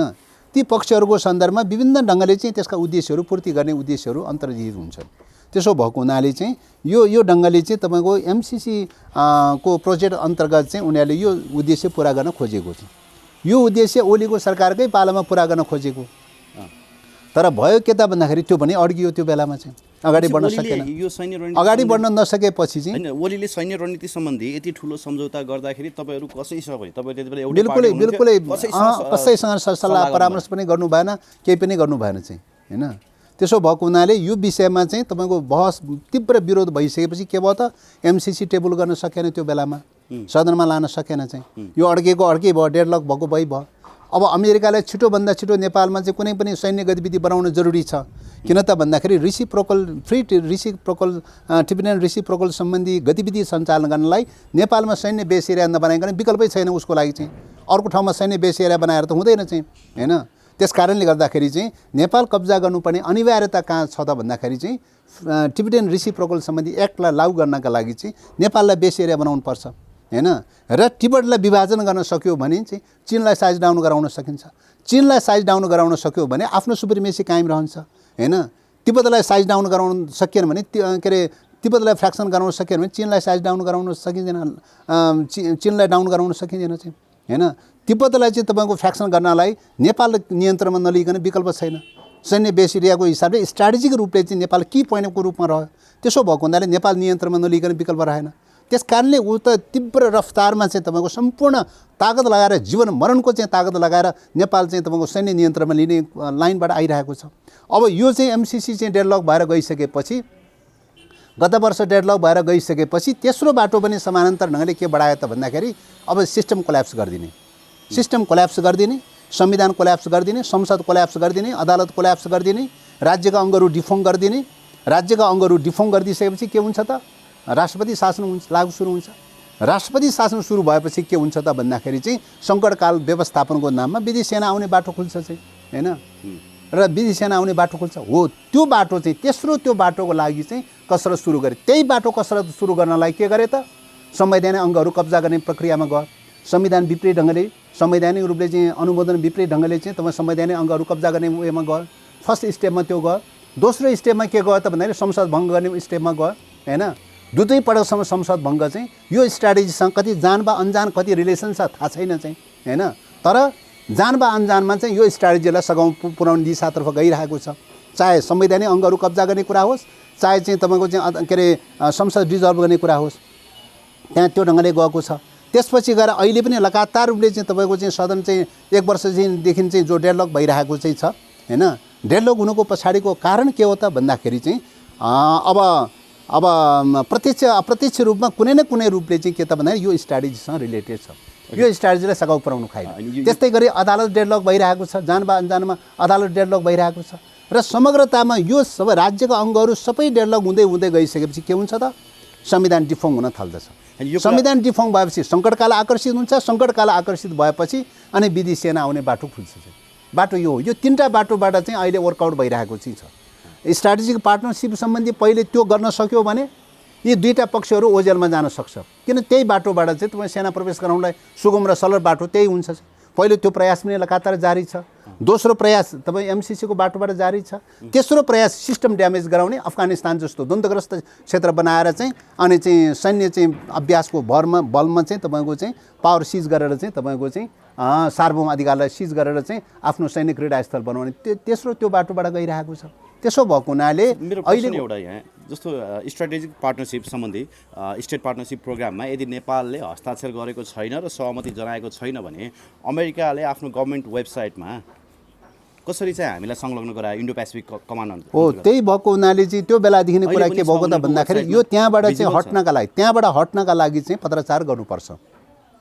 इन्डो पेसिफिक स्ट्राटेजिक पार्टनरसिपको मेम्बर होइन हामी चाहिँ, त्यसमा सहमत छैनौँ भन्ने कुरा चाहिँ किन प्रकाशन गर्यो त्यहाँबाट हट्नका लागि चाहिँ पत्राचार गर्नुपर्छ भनेर ओली सरकारको पालामा हामीले लगातार रूपले भन्यौँ। तर त्यो मान्नु भएन उहाँले चाहिँ हैन। त्यो तयार हुनु भएन चाहिँ। इन्डो पेसिफिक स्ट्राटेजिक पार्टनरसिपको मेम्बरसिपबाट चाहिँ हट्ने कुराको बारेमा घोषणा गर्न तयारी हुनु भएन हैन। श्रीलङ्काले के गर्यो त भन्दाखेरि चाहिँ एमसिसी चाहिँ लिएको कारणले गर्दाखेरि यो कालको हुनुपर्छ हैन। एमसिसीको कारणले हुनुपर्छ भनेर उनीहरूले एमसिसी नै रिजेक्ट गरिदियो चाहिँ त्यो हैन। त्यस कारणले गर्दाखेरि यो स्थितिमा चाहिँ तपाईँको चाहिँ यहाँ प्रत्यक्ष या परोक्ष रूपमा नेपाललाई कुनै न कुनै ढङ्गले चाहिँ सैन्य क्रीडास्थल बनाउने हिसाबले चाहिँ प्रयोग भइरहेको चाहिँ छ। विकल्पका एउटा अप्सन मात्रै एमसिसी भयो, अरू अप्सनहरू त ओपनै छ भन्दा हुन्छ। अब तीनटा अप्सनको बारेमा चाहिँ कसरत चलिरहेको छ। तीनटा अप्सनको बारेमा कसरत चलिरहेको छ अहिले चाहिँ हैन। लास्ट अप्सन चाहिँ अलि सुइटेबल होला जस्तो लाग्यो हैन। हजुर तपाईँले भन्नुभएको लास्ट अप्सन सबै अब यो दुईटा अप्सनमा चाहिँ अगाडिको दुईटा अप्सनमा चाहिँ तपाईँको सफल नभएको स्थितिमा तेस्रो अप्सनमा चाहिँ तपाईँको जाने तयारी पनि पोहोर सालबाटै सुरु गरेकै हो। त्यही तेस्रो अप्सनको रूपमा दुईपल्ट संसद भङ्ग गरेको, त्यही तेस्रो अप्सनको रूपमा चाहिँ संवैधानिक अङ्गहरू कब्जा गरेको, त्यही तेस्रो अप्सनको रूपमा अदालत डेडलक भएको, त्यही तेस्रो अप्सनको रूपमा चाहिँ तपाईँको गत वर्षदेखि चाहिँ संसद पुनर्स्थापना भएदेखि नै लगातार रूपले अब्स्टेकल चलिरहेको चाहिँ छ हैन। त्यस कारणले गर्दाखेरि यो चाहिँ तपाईँको के त भन्दाखेरि चाहिँ कसरी हुन्छ यो सिस्टम ड्यामेज गरिदिने होला नि। यहाँ चाहिँ सिस्टमप्रति असन्तुष्टि पनि हुनसक्छ। गणतन्त्र, राजतन्त्र, संवैधानिक अङ्ग के अरे यो चाहिँ हिन्दू राज्य या चाहिँ धर्मनिरपेक्ष आदि कुराहरूमा इन्टरनल रूपले कसैलाई सन्तुष्ट होला, कसैलाई असन्तुष्ट होला, सङ्घीय प्रणालीको बारेमा कसैलाई सन्तुष्ट होला, कसैलाई असन्तुष्ट होला। त्यो ढङ्गले उठ्ने कुरा एउटा पाटो हो, संविधानसँग जोडिएको त्यो ढङ्गले उठ्ने कुरा एउटा पाटो हो। तर अहिलेको स्थितिमा ती सबै प्रकारका असन्तुष्टिहरूलाई क्यास गर्दै संविधानले ड्यामेज गराउने लाइनमा चाहिँ छ हैन। संविधान ड्यामेज हुने बित्तिकै के हुन्छ त भन्दाखेरि मुलुकमा त अनार्किजम पैदा हुन्छ अनि सैन्य शासन सुरु हुन्छ हैन, राष्ट्रपति शासन सुरु हुन्छ। त्यस कारणले गर्दाखेरि अब यो कोसिस पनि एउटा प्रक्रिया चाहिँ यो कोसिस चलिरहेको चाहिँ छ। यो चाहिँ अफगानिस्तानको मोडल भन्नु, अर्को शब्द अफगानिस्तान या सिरिया आदिको मोडल भनेर भनौँ, यो तेस्रो मोडल त्यो हो चाहिँ हैन। त्यस कारणले गर्दाखेरि यो प्रक्रियाबाट चाहिँ यो चलिरहेको चाहिँ छ। त्यस कारणले यदि हामी देशभक्त हौँ, राष्ट्रवादी हौँ, देश र स्वाधीनताको निम्ति रौँ बराबर मात्रै पनि माया छ भने चाहिँ तपाईँको चाहिँ संविधानले अङ्गीकार गरेको बाटोलाई अङ्गीकार गर्नुपर्छ, असंलग्न सिद्धान्तलाई पञ्चशीलको सिद्धान्तलाई अङ्गीकार गर्नुपर्छ। कुनै पनि प्रकारको सैन्य गठबन्धनमा हामी जानु हुँदैन, कुनै पनि प्रकारको सैन्य गठबन्धनलाई आकर्षित गर्ने प्रकारका सम्झौताहरू गरिनु हुँदैन हैन। र त्यस्तो प्रकारको सम्झौताहरू रहेछ भने त्यसलाई संशोधन गर्नुपर्छ र विशुद्ध आर्थिक परियोजनामा मात्रै सीमित गर्नुपर्दछ। राजनीतिक र चाहिँ तपाईँ सैन्य समुदायसँग जोडिनु हुँदैन चाहिँ हैन। र सर म यहाँ अलिकति जोडेर फेरि अलि हामी स्किप हुन्छौँ। नेपाली सेनाको प्रधान सेनापतिले त्यति बेला मानिदिएको भए ओली र प्रधान सेनापतिको सेटिङमा चाहिँ त्यो एग्रिमेन्ट साइन हुने रहेछ। त्यसो भए मेरो विचारमा चाहिँ सबै हिस्ट्री सुन्दाखेरि, कुराहरू सुन्दाखेरि चाहिँ सायद तात्कालीन चाहिँ सेनापतिले स्वीकार गरेको भए सायद एग्रिमेन्ट हुन्थ्यो। पूर्णचन्द्र थापा मैले बुझेअनुसार अब त्यो सबै कुरा सेनाभित्र कुरा सबै त जानकारी छैन, तर त्यो बेलामा उहाँले चाहिँ स्ट्रङली नै तपाईँको रिजेक्ट गर्नुभयो भन्ने सुन्या हो। धन्न नेपाली सेनाले जोगाइदिन्छ देश हो निश्चित रूपले हैन। त्यसो भएको हुनाले चाहिँ अब त्यति मात्रै होइन, तपाईँको चाहिँ यो के अरे त्यो बेलामा चाहिँ तपाईँको दुईपल्ट संसद भङ्ग गरे हैन, दुईपल्ट संसद भङ्ग गरे। सर्वोच्च अदालतले पुनर्स्थापना गर्ने लाइनमा गइसकेपछि त्यो बेलामा पनि तपाईँ के त भन्दाखेरि चाहिँ सङ्कटकालको लागि प्रयास नभएको होइन, पटक सङ्कटकालको लागि प्रयास नभएको होइन। ओली र प्रधान सेनापति बीच भेटघाट भयो भने निश्चित रूपले त्यो बेलामा नै प्रयास नभएको होइन, तर त्यो बेलामा पनि प्रधान सेनापतिले मैले सुनेअनुसार चाहिँ अब हुबाहु सबै त थाहा छैन, बाहिर आएको बजारमा आएको चाहिँ रेको कुराको आधारमा चाहिँ सुनेको कुरा के हो त भन्दाखेरि चाहिँ अरू सङ्कटहरू चाहिँ जस्तो कोभिडले सङ्कट पैदा हुन्छ, सेना परिचालन गर्न तयारी, के अरे बाढी पहिरोले सङ्कट पैदा हुन्छ, सेना परिचालन गर्न तयारी, कहाँ के पर्छ, कहाँ के समस्या पर्छ, सङ्कटकाल घोषणा गरेर परिचालन गर्न तयारी। तर राजनीतिक उद्देश्यले चाहिँ तपाईँको सङ्कटकाल लागू गर्ने कुरामा चाहिँ नेपाली सेनालाई त्यो रूपले दुरुपयोग गर्न पाइँदैन, हुँदैन भन्ने कुरामा चाहिँ तपाईँको चाहिँ सायद चाहिँ सहमत हुन नसकेपछि, सङ्कटकाल लागू गर्ने कुरामा सहमत हुन नसकेपछि मात्रै तपाईँको संसद पुनर्स्थापना भयो, नयाँ सरकार गठन भयो, प्रक्रिया त्यो रूपले अगाडि बढ्यो। त्यसरी भनौँ न एउटै पार्टीको एउटा गुटले मात्रै राज्य स्तरको यति ठुलो निर्णय गर्न मिल्थ्यो त? अब राष्ट्रिय आत्मसमाजवादी दलालीको चिन्तनले चुरचुर बनेपछि चाहिँ जे पनि गर्दो रहेछ भन्ने कुराको उदाहरण हो, प्रमाण हो। यो चाहिँ हो मान्छेका सोचहरूमा अदलाबदली नहोला भनेर भन्न सकिँदैन। हिजो जसरी सोचेको थियो अहिले त्यही सोच होला नहोला भनेर भन्न नसकेला हैन, अदलाबदली भइरहन सक्छ हैन। घटनाक्रमले हेर्ने हो नि त। झापा आन्दोलनबाट चाहिँ एमालेको हिस्ट्री जसरी सुरुवात भयो चाहिँ एउटा देशभक्तको रूपमा, एउटा राष्ट्रवादीको रूपमा, एउटा चाहिँ कम्युनिस्ट सिद्धान्तप्रति प्रतिबद्ध भएर चाहिँ एउटा प्रकारको वर्गीय आन्दोलनको रूपमा, राष्ट्रिय मुक्ति आन्दोलनको रूपमा सुरु गरेको अवस्था हो। तर महाकाली सन्धिमा त्यो ढङ्गले चुक्ला भन्ने त अपेक्षा गरेको थिएन, तर चुक्यो त चाहिँ हैन। त्यस कारणले गर्दाखेरि राष्ट्रियताको मुद्दामा चाहिँ तपाईँको चाहिँ यो ढङ्गले चाहिँ कतिपय नेताहरू चुक्दो रहन्छ भनेर भन्न सकिँदैन हैन। त्यस कारणले यो मुद्दा भनेर भनेको के हो त भने राष्ट्रिय स्वाधीनताको मुद्दा भनेर भनेको सबैभन्दा सर्वोपरि मुद्दा हो, सर्वोपरि विषय हो। त्यो यही सर्वोपरि विषय भएको हुनाले चाहिँ हामीले के ठान्यौँ त भन्दाखेरि अब यो मुद्दामा यति धेरै वैचारिक विचलनता देखा परिसकेपछि संविधानको रक्षा, डेमोक्रेसीको रक्षा र राष्ट्रियताको रक्षाको निम्ति चाहिँ अब आवश्यक पर्छ भने अब विद्रोह गर्नुको विकल्प छैन भनेर चाहिँ सडकमा चाहिँ विद्रोहको लागि उत्रेको पनि अवस्था पनि हो हैन। सर मैले सुरुमा सोधेको थिएँ प्रश्न तपाईँले के भन्नुभयो भने त्यति बेला गठबन्धनलाई बलियो बनाउन, सायद प्रचण्डको सचिवालयबाट आएको पनि उत्तर त्यही नै हो, गठबन्धनलाई बलियो बनाउनको लागि हामीले सहमति जनाएको हो भनेर आयो त्यति बेला हैन।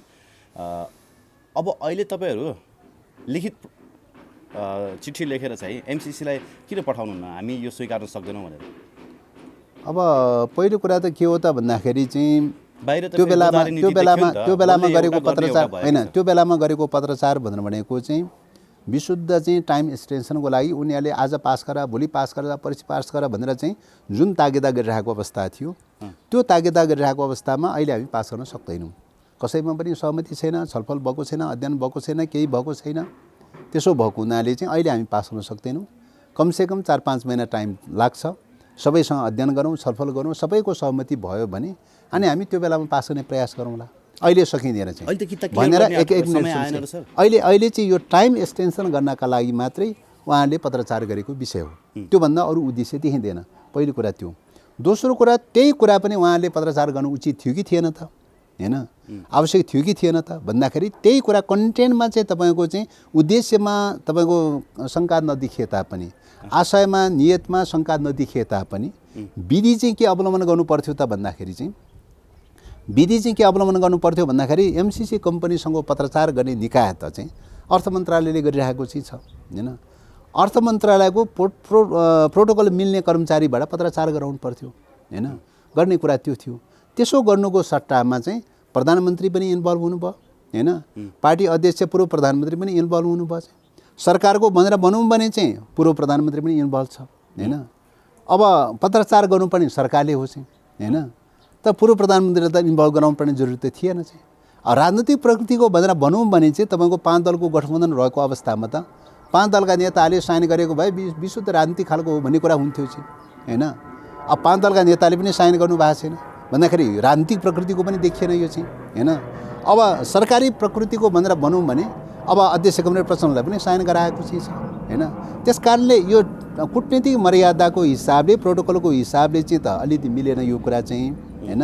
त्यो थोरै चाहिँ प्रक्रियागत रूपले चाहिँ त्रुटि देखिन्छ, त्यसले गर्दा थोरै विवादहरू बहसहरू उठ्ने कुरा मात्रै हो, अन्यथा त्यस्तो केही पनि होइन। अब एउटा प्रक्रिया त्यो। दोस्रो कुरा के हो त भन्दाखेरि चाहिँ कूटनीतिक सम्बन्धमा के हुन्छ भन्दाखेरि एग्रिमेन्ट गरिसकेपछि, विगत कालमा गभर्मेन्टले एउटा ढङ्गले एग्रिमेन्ट गरिसकेपछि तपाईँको के हो त भन्दाखेरि त्यसलाई चाहिँ तपाईँको चेन्ज गर्ने प्रोसिड्युर के हो त भन्दाखेरि संशोधनको प्रोसिड्युर हो हैन, संशोधनको प्रोसिड्युर हो। संशोधन त त्यस कारणले यो रिजेक्ट गर्ने, एक मिनट सुन्नुहोस् है, रिजेक्ट गर्ने कुरा चाहिँ तपाईँको के हुन्छ त भन्दाखेरि चाहिँ कूटनीतिमा चाहिँ तपाईँको एउटा टाइपको एग्रिमेन्ट गरिसकेपछि सोझै रिजेक्ट भन्ने टर्मिनोलोजीहरू, भाषा शैलीहरू त्यति प्रयोग भएको पाइँदैन चाहिँ हैन। त्यस कारणले गर्दाखेरि त्यहाँ के हुन्छ त भन्दाखेरि चाहिँ असमान शर्तहरू संशोधन गर्नुपर्छ भन्ने कुरा नै लजिकल हुन्छ, कूटनीतिक हुन्छ। त्यस कारणले गर्दाखेरि उनीहरूले चाहिँ तपाईँ अहिलेसम्म पटक संशोधनको प्रस्ताव राखे, धेरै पटक संशोधन गरिसके हैन। पछिल्लो समयमा अमेरिकाले धेरै पटक संशोधन गरिसके, पछिल्लो समयमा कार्यान्वयन सम्बन्धी सम्झौता 2017 को सेप्टेम्बरमा कार्यान्वयन सम्बन्धी सम्झौता पनि गरे चाहिँ 2019 को सेप्टेम्बरमा चाहिँ। त्यस कारणले गर्दाखेरि चाहिँ यो टाइपले उनीहरूले चाहँदाखेरि चाहिँ जति पनि संशोधन हुन सक्ने, हामीले चाहँदाखेरि संशोधन हुन नसक्ने भन्ने कुरा त आउँदैन हैन। त्यसो भएको हुनाले अहिले चाहिँ त के त भन्दाखेरि चाहिँ यो संशोधन किन जरुरी छ त भन्दाखेरि चाहिँ शीर्षक चाहिँ आर्थिक सहायता सम्बन्धी भनेर भन्ने हैन, आर्थिक सहायता सम्बन्धी भनेर भन्ने, तर अरू प्रक्रियाहरू, सबै प्रक्रियाहरू रणनीतिक उद्देश्यसँग गाइडेड भएको चाहिँ देखिन्छ। त्यसले त्यो रणनीतिसँग जोडिएका चाहिँ सार्वभौम अधिकारलाई खण्डित गर्ने पक्षहरू जोडिएका चाहिँ जति पनि विषयहरू छन्, ती विषयहरू के हुनुपर्छ त भन्दाखेरि संशोधन हुनुपर्छ हैन। र नेपाललाई आर्थिक सहायता गर्न खोजेकै हो भने 400 kV को प्रसारण गर्ने जिम्मा विद्युत प्राधिकरणलाई दिनु हैन। किन एमसिए एकाउन्ट बनाउने? नेपाललाई साँच्चैकै सडक बनाउनै खोजेको हो भने चाहिँ सडक बनाउने जिम्मा चाहिँ तपाईँको चाहिँ सडक विभागलाई दिदिउँ। किन छुट्टै संरचना बनाउने? छुट्टै संरचना बनाउने बित्तिकै चाहिँ त त्यो त केही न केही चाहिँ रहस्यहरू अन्तर्निहित छ भन्ने कुरा बुझ्नु पऱ्यो नि। जस्तो उदाहरणको लागि भन्नुहोस् तपाईँको चाहिँ सडकको चाहिँ विस्तारको बारेमा के अरे उता कपिलवस्तुबाट दाङसम्म सडक विस्तार गर्ने 300 किलोमिटर सडक विस्तार गर्ने आदि भनेर भनेको चाहिँ छ हैन। त्यो पाहाड भनेर भनेको चाहिँ कस्तो पाहाड हो त भन्दाखेरि त्यो सडक विस्तार गर्नुको साथै त्यो उनीहरूले सेक्रेट ढङ्गले आफ्नै ढङ्गले सडक विस्तार गर्ने, नेपाल सरकारले अनुगमन निरीक्षण र अनुगमन पनि गर्न नपाउने एउटा त्यो। दोस्रो कुरा चाहिँ त्यो चाहिँ परियोजना सम्पन्न भइसकेपछि पनि त्यसको सञ्चालनको सन्दर्भमा पनि चाहिँ उनीहरूको संस्था मार्फत चाहिँ तपाईँको चाहिँ एउटा समझदारी सहमतिमा सञ्चालन गर्नुपर्ने भन्ने ढङ्गले लङ टर्मसम्म स्वामित्व कायम राख्ने ढङ्गले चाहिँ गरिएको छ। अब यस्तो प्रकारको सडकको चाहिँ तपाईँको चाहिँ स्ट्राटेजिक पोइन्ट अफ भ्यूले सैन्य पोइन्ट अफ भ्यूले हेरौँ त चाहिँ नेपालको पूर्व र पश्चिम जोड्ने नाका भनेर भनेको कपिलवस्तुदेखि लिएर चाहिँ तपाईँको दाङसम्मको भालुबाङ लगायतको चाहिँ जो खण्ड छ त्यो खण्ड चाहिँ अहिले चाहिँ पूर्व पश्चिम जोड्ने मेन नाका त त्यही नै हो चाहिँ हैन। मेन नाका त त्यो हो चाहिँ। अब त्यो नाका चाहिँ तपाईँको चाहिँ त्यो नाकामाथिको ओनरसिप चाहिँ त्यो नाकामाथिको गतिविधिहरू र त्यस माथिको टोटल ओनरसिप चाहिँ एमसिसी कम्पनीको हातमा गइसकेपछि हैन भोलि उसले त्यसमा कुनै अब्स्टेकल खडा गरिदिने बित्तिकै त नेपालको भूखण्ड त चाहिँ पूर्वको पूर्व पश्चिमको पश्चिम हुन के भेर चाहिँ हैन। त्यो ब्लक गरिदिने बित्तिकै के भेर चाहिँ हैन। त्यो ब्लक गर्दैन भन्ने कुरा के ठेगाना छ हैन। एउटा कुरा त्यो चाहिँ किन सार्वभौम अधिकार खोजे त त्यो चाहिँ सडक विस्तारको बारेमा सार्वभौम अधिकार किन खोजे। दोस्रो कुरा चाहिँ त्यही नाका किन खोजे त चाहिँ अन्त पनि सडक विस्तार गर्ने कुरा त जति पनि छन् चाहिँ सहर बजारमा फोहोर मैला भइरहेको बेलामा यहाँ चाहिँ सहर बजारमा विस्तार गर्ने कामहरूदेखि लिएर अरू जति पनि छ त चाहिँ त्यही नाका किन खोजे त चाहिँ एउटा पोइन्ट त्यो यो रहस्यमय छ। हामीले सैन्य दृष्टिकोणले हरेक कुरालाई सैन्य दृष्टिकोणले हेर्नुपर्छ। दोस्रो कुरा सैन्य दृष्टिकोणले हेर्नुपर्ने कुरा के हो त भन्दाखेरि अहिलेको युगमा चाहिँ सूचना सञ्चारको लागि पनि सेटेलाइटको लागि पनि सबैको लागि अनिवार्य बेसिक र मेटेरियल भनेर भनेको के हो त भन्दाखेरि विद्युत हो चाहिँ हैन। बेसिक र मेटेरियल भनेको विद्युत हो चाहिँ हैन। अब विद्युत चाहिँ तपाईँको चाहिँ प्रसारण लाइन चाहिँ तपाईँको यहाँबाट चाहिँ के अरे लप्सीफेदीमा जम्मा भएको बिजुली चाहिँ यहाँबाट घुम्दै घुम्दै घुम्दै लगेर डमोली हुँदै चाहिँ तपाईँको पाल्पा डाँडो हुँदै चाहिँ बुटोल पुऱ्याउनु पर्ने अनि त्यहाँबाट भैरवा पुऱ्याउनु पर्ने निर्यातको नाममा त्यो रूपले घुम्नु पर्ने जरुरी किन हैन। पहिलो कुरा त्यसरी घुम्नु पर्ने जरुरी किन। यहाँको बिजुली त सबभन्दा निर्यातै गर्न खोजेको हो भनेदेखि त सडकहरू हुन्थ्यो होला। किन त्यत्रो लामो बाटो घुमाए हैन। किन लामो बाटो घुमाए। विद्युत निर्यात गर्ने हो भने त निर्यातको कुरा निर्यात खरिद बिक्रीको कुरा त इन्डियासँग जोडिएको कुरा हो। नेपाल र इन्डियाको बिचको मामला हो हैन। नेपाल र इन्डियाको बिचको मामला अमेरिकाले किन चाहिँ त्यो विद्युत प्रसारण बारेमा चाहिँ इन्डियासँग व्यापारको बारेमा जोडे हैन। यो सबै कुराहरू हामीले सैन्य दृष्टिकोणले हेर्नुपर्छ। सैन्य दृष्टिकोणले हेर्दाखेरि 400 केबी प्रसारण लाइनबाट चाहिँ निस्कने चिज के हो त भन्दाखेरि चाहिँ तपाईँको एउटा चाहिँ अप्टिकल फाइबर लाइन चाहिँ निस्कन्छ। अप्टिकल फाइबर लाइन भनेको एउटा प्रकारको चाहिँ एउटा एनटिसी सञ्चालन गर्ने चाहिँ नेपाल दूरसञ्चार सञ्चालन गर्ने बेसिक ग्राउन्ड नै के हो त आधार नै के हो त अप्टिकल फाइबर लाइन हो। अहिले विद्युत प्राधिकरणसँग अप्टिकल फाइबर लाइन चाहिँ भाडामा लिएर एनटिसी सञ्चालन गरिरहेको अवस्था छ हैन। र अब यो एनटिसी 400 केबी प्रसारण लाइनको 300 किलोमिटरको 400 केबी प्रसारण लाइनबाट चाहिँ कति अप्टिकल फाइबर लाइन चाहिँ निस्कन्छ हैन। त्यसमाथिको स्वामित्वको त्यसको प्रयोग कसले गर्ने त्यसमाथिको सार्वभौम अधिकारको के त्यो बारेमा खुलेको छैन। अब उसले सेक्रेट ढङ्गले चाहिँ तपाईँको प्रसारण लाइन सञ्चालन गर्ने सेक्रेट ढङ्गले प्रयोग गर्ने भइसकेपछि त्यो अप्टिकल फाइबर लाइनबाट चाहिँ समानान्तर प्रकारको भूमिगत चाहिँ दूरसञ्चार केन्द्र खोल्न सक्दैन हैन। अहिले चाहिँ नेपालको दूरसञ्चार केन्द्र खोलेको भनेर भने त्यही अप्टिकल फाइबर लाइनको बेसमा हो चाहिँ हैन। अब उसले छुट्टै अप्टिकल फाइबर लाइन क्रिएट गरिसकेपछि त उसले समानान्तर ढङ्गले दूरसञ्चार सञ्चालन गर्न सक्ने भयो। समानान्तर ढङ्गले दूरसञ्चार सञ्चालन गर्न सक्ने भएपछि तपाईँ के हुन्छ त फोन मोबाइल के अरे टेलिफोनहरूदेखि लिएर टिभीहरूदेखि लिएर एफएमहरूदेखि लिएर जे जति सूचना नेटवर्कहरू चाहिँ छन् त्यो सबै सूचना नेटवर्कहरू ह्याक गर्न सक्दैन भन्ने कुरा के ग्यारेन्टी हैन। एउटा पहिलो कुरा त्यो। दोस्रो कुरा चाहिँ तपाईँको चाहिँ विद्युतबाट अर्को के निस्कन्छ त भन्दाखेरि अहिलेको युगमा चाहिँ तपाईँको चाहिँ सेटेलाइटका डिभाइसहरू सञ्चालन गर्नलाई पनि विद्युत अनिवार्य चाहिन्छ हैन। विद्युत लाइन फ्लो भएको ठाउँमा सेटेलाइटका डिभाइसहरू फिट गर्न सकिन्छ। सेटेलाइटका डिभाइसहरू यति धेरै मसिनो प्रकारका सेटेलाइटका डिभाइसहरू डेभलप गरिसकेका छन् कि उनीहरूले टावरहरूमा पोलहरूमा अनि के अरे यो सब स्टेसनहरूमा पनि त्यो सेट गर्न सक्छ। प्राविधिक चाहिँ उनीहरूले सेक्रेट रूपले लिएर आउने को प्राविधिक लिएर आएको प्राविधिकलाई हामीले चेक गर्न नपाउने हैन। भनेपछि त्यहाँ चाहिँ सेटेलाइटका नेटवर्कहरू फिक्स गर्न सक्दैन भन्ने कुरा के ग्यारेन्टी? सेटेलाइट सेन्टर बन्न सक्दैन भन्ने कुरा के ग्यारेन्टी? स्टेसनको नाममा, सब स्टेसनको नाममा सेटेलाइट सेन्टर बन्न सक्दैन भन्ने कुराको ग्यारेन्टी के? सेटेलाइट सेन्टर चाहिँ भूमिगत ढङ्गले चाहिँ तपाईँको चाहिँ गैर कानुनी ढङ्गले सेटेलाइट सेन्टर तयार गरिसकेपछि नेपालको आकाशको चाहिँ तपाईँको डेटा त कलेक्सन गर्यो चाहिँ हैन। अब यहाँबाट चाहिँ तपाईँको एङ्गल मिलाउने हो भने चीनको आकाशको डाटा पनि कलेक्सन गर्न सक्छ, इन्डियाको आकाशको डाटा पनि कलेक्सन गर्न सक्छ हैन। अब यो ढङ्गले सेटेलाइटको डाटा कलेक्सन गरिसकेपछि त्यो प्रोसेसिङ गर्ने क्रममा चाहिँ तपाईँको सैन्य उद्देश्यबाट त्यो सेटेलाइटका डाटाहरू प्रयोग गर्यो भने चाहिँ हैन त्यो सैन्य उद्देश्यसँग जोडिन्छ जोडिँदैन चाहिँ हैन। अब एवं प्रकारले चाहिँ तपाईँको चाहिँ अर्को कुरा चाहिँ अहिले चाहिँ तपाईँको क्षेपणास्त्रहरू चार्ज गर्नलाई पनि, क्षेपणास्त्रहरू निर्माण गर्नलाई वर्कसपको लागि पनि के जरुरी छ त? बिजुलीको जरुरी छ। त्यो चार्ज गर्नलाई पनि तपाईँ बिजुलीको जरुरी हुन्छ हैन। 400 केबी चाहिँ तपाईँ पाल्पाको डाँडोमा पुर्याउनु पर्ने जरुरी किन हैन? 400 केबी पाल्पाको डाँडोमा पुर्याउनु पर्ने जरुरी किन? नेपालको चाहिँ विद्युत प्रसारण के अरे प्राधिकरणको लाइन अनुसार त पूर्व पश्चिम कोरिडोर बनाउने, उत्तर दक्षिण चाहिँ तपाईँको नदीको कोरिडोर अनुसार उत्तर दक्षिण कोरिडोर बनाउने भन्ने कुरा गुरु योजना त त्यो हो।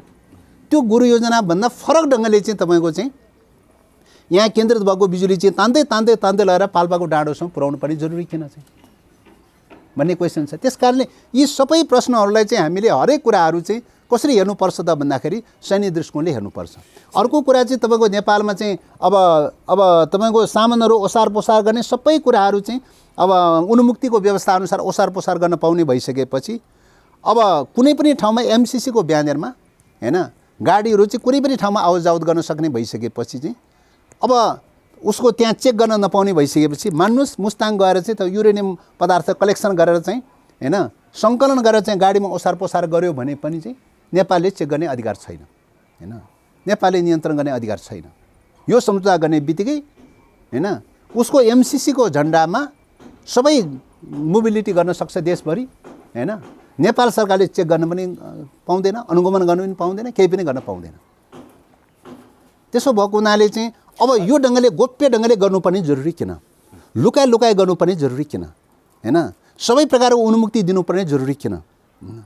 त्यसैले यो सबै पोइन्टलाई चाहिँ हामीले अहिलेको सन्दर्भमा, अहिलेको युगमा, अहिलेको क्षेपणास्त्रको युगमा चाहिँ तपाईँको चाहिँ सबै कुराहरू सैन्य दृष्टिकोणले, युद्धको दृष्टिकोणले, युद्धको एङ्गलबाट हेर्नुपर्छ। र त्यो कोणबाट हेर्ने हो भने चाहिँ तपाईँको चाहिँ सैन्य दृष्टिकोणले चाहिँ हेर्ने हो भने सामान्यतया सैन्य ज्ञान राख्ने मान्छेहरूले जो कसैले पनि चाहिँ यो सम्झौता सैन्य रणनीतिभन्दा बाहिर छैन भन्ने कुरामा जो कसैले पनि भन्न सक्छ। ओके सर, त्यो टाढा नजाउँ होइन। हुन त यहाँले प्रष्टैसँग सबै कुराहरू बताइदिनु भयो। अब एउटा प्रश्न चाहिँ के आशंका के उब्जियो भने नि, यहाँले भन्नुभयो हामीले डाइरेक्टली रिजेक्ट गर्न मिल्दैन पत्र लेखेर होइन, जसरी उनीहरूले पत्र लेखे हामी संशोधन गर्दैनौँ भनेर। भनेपछि एमसिसीको यो लिङ्गरिङ त अझै लामो समय रहने भयो भनेपछि संसद स्टेबल हुने कुरा त भएन। नेपालको राजनीतिमा त अझ धेरै होइन काला बादलहरू मडाइरहेको पो देखिन थाले त। अब यो चाहिँ यसको चाहिँ समग्र चाहिँ अमेरिकी रणनीतिलाई चाहिँ हामीले हेर्नुपर्छ। उसको रणनीतिक यात्रा, यो युद्धको यात्रा कहिलेसम्म हो त हामीले त्यसलाई बुझ्नुपर्छ हैन। यो यात्रा चाहिँ उसको चाहिँ मलाई लाग्छ बढीमा 2025सम्म हो, त्योभन्दा अगाडि बढ्न सक्दैन। तपाईँको आर्थिक रूपले 2008देखि क्राइसिसमा परिसकेको अमेरिका हैन 2 दशकभन्दा बढी चाहिँ तपाईँको चाहिँ सायद त्यही ढङ्गले चाहिँ आर्थिक के अरे सैन्य अभियान सञ्चालन गर्न सक्दैन चाहिँ हैन। त्यस कारणले गर्दाखेरि चाहिँ यो अन्तिम चरणमा चाहिँ तपाईँको लास्ट चरणमा विश्वव्यापी जो सैन्य अभियान चलाइरहेको चाहिँ छ, यो सैन्य अभियानको चाहिँ अब यो 2-3 वर्षको चाहिँ अवधि चाहिँ उसको सैन्य अभियानको अवधि हो। त्योभन्दा बेसी जान सक्ने अवस्था छैन। त्यति बेलासम्म हामी र 2-3 वर्षको अवधि हो। यो 2-3 वर्षको अवधिमा चाहिँ तपाईँको नेपालमा सैन्य गतिविधिबाट नेपाललाई मुक्त गराउन सक्यो भने नेपाल बच्यो हैन। यो अवधिमा चाहिँ तपाईँको नेपाल चाहिँ कुनै न कुनै प्रकारको सैन्य गठबन्धनमा जाने बित्तिकै नेपाल सिद्धियो चाहिँ। बचाउने कसले त? त्यस कारणले गर्दाखेरि अब बचाउने भनेको अहिले के हो त सर हैन, अहिले बचाउने भनेको के हो त भने मैले अघि नै भनिहालेँ, 3टा बाटोबाट जो चाहिँ आउन खोजिरहेको चाहिँ छ, 3टै बाटोबाट हामी सजग र सतर्क रहनुपर्छ। हरेक देशभक्तहरू, हरेक राष्ट्रवादीहरू सजग र सतर्क रहनुपर्छ। अरू सैन्य सहायता, अरू चाहिँ आर्थिक सहायता दिने अरू कूटनीतिक सम्बन्धहरू आफ्नो ठाउँमा छ, त्यसलाई हामी अन्यथा मान्दैनौँ। विश्वभरि जोसुकै पनि सम्बन्ध गर्नुपर्छ, त्यसलाई हामी अन्यथा ठान्दैनौँ। तर सैन्य गतिविधिसँग चाहिँ हामी जोडिन सक्दैनौँ हैन। सैन्य गतिविधिसँग जोडिने बित्तिकै नेपाल जस्तो भू राजनीतिक परिवेशमा रहेको चाहिँ अवस्थामा यहाँ चाहिँ तपाईँको 7 समुद्र पारीको सैन्य अखडा चाहिँ यहाँ कायम राख्ने बित्तिकै चाहिँ हैन प्रष्टै छ। दुईटै छिमेकीले सहँदैन चाहिँ, यो कुरा त प्रष्ट छ नि हैन। अनि नसहने बित्तिकै के हुन्छ, यहाँ चाहिँ द्वन्द्व हुँदैन हैन। द्वन्द्व भएपछि चाहिँ अनि नेपालले चाहिँ त्यो द्वन्द्व थ्याक्न सक्छ, त्यो रक्षा गर्न सक्छ नेपालले? सम्भव छैन चाहिँ। त्यो अवस्थामा जुन सेनाको सुप्रिमेसी हुन्छ, जुन सेनाले यो धरती कब्जा गर्छ हैन, उसैको हातमा सार्वभौम अधिकार जान्छ। कुरा त प्रष्ट छ नि।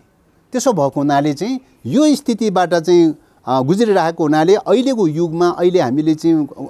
युगमा तपाईँको सैन्य गठबन्धनको प्रक्रियाबाट होइन, युद्धको प्रक्रियाबाट होइन, अहिले मुलुक बचाउने हाम्रा जस्ता साना मुलुकहरू बचाउने तरिका भनेको असंलग्न सिद्धान्त हो, पञ्चशीलको सिद्धान्त हो हैन, सैन्य गतिविधिबाट मुक्त रहने सिद्धान्त हो हैन।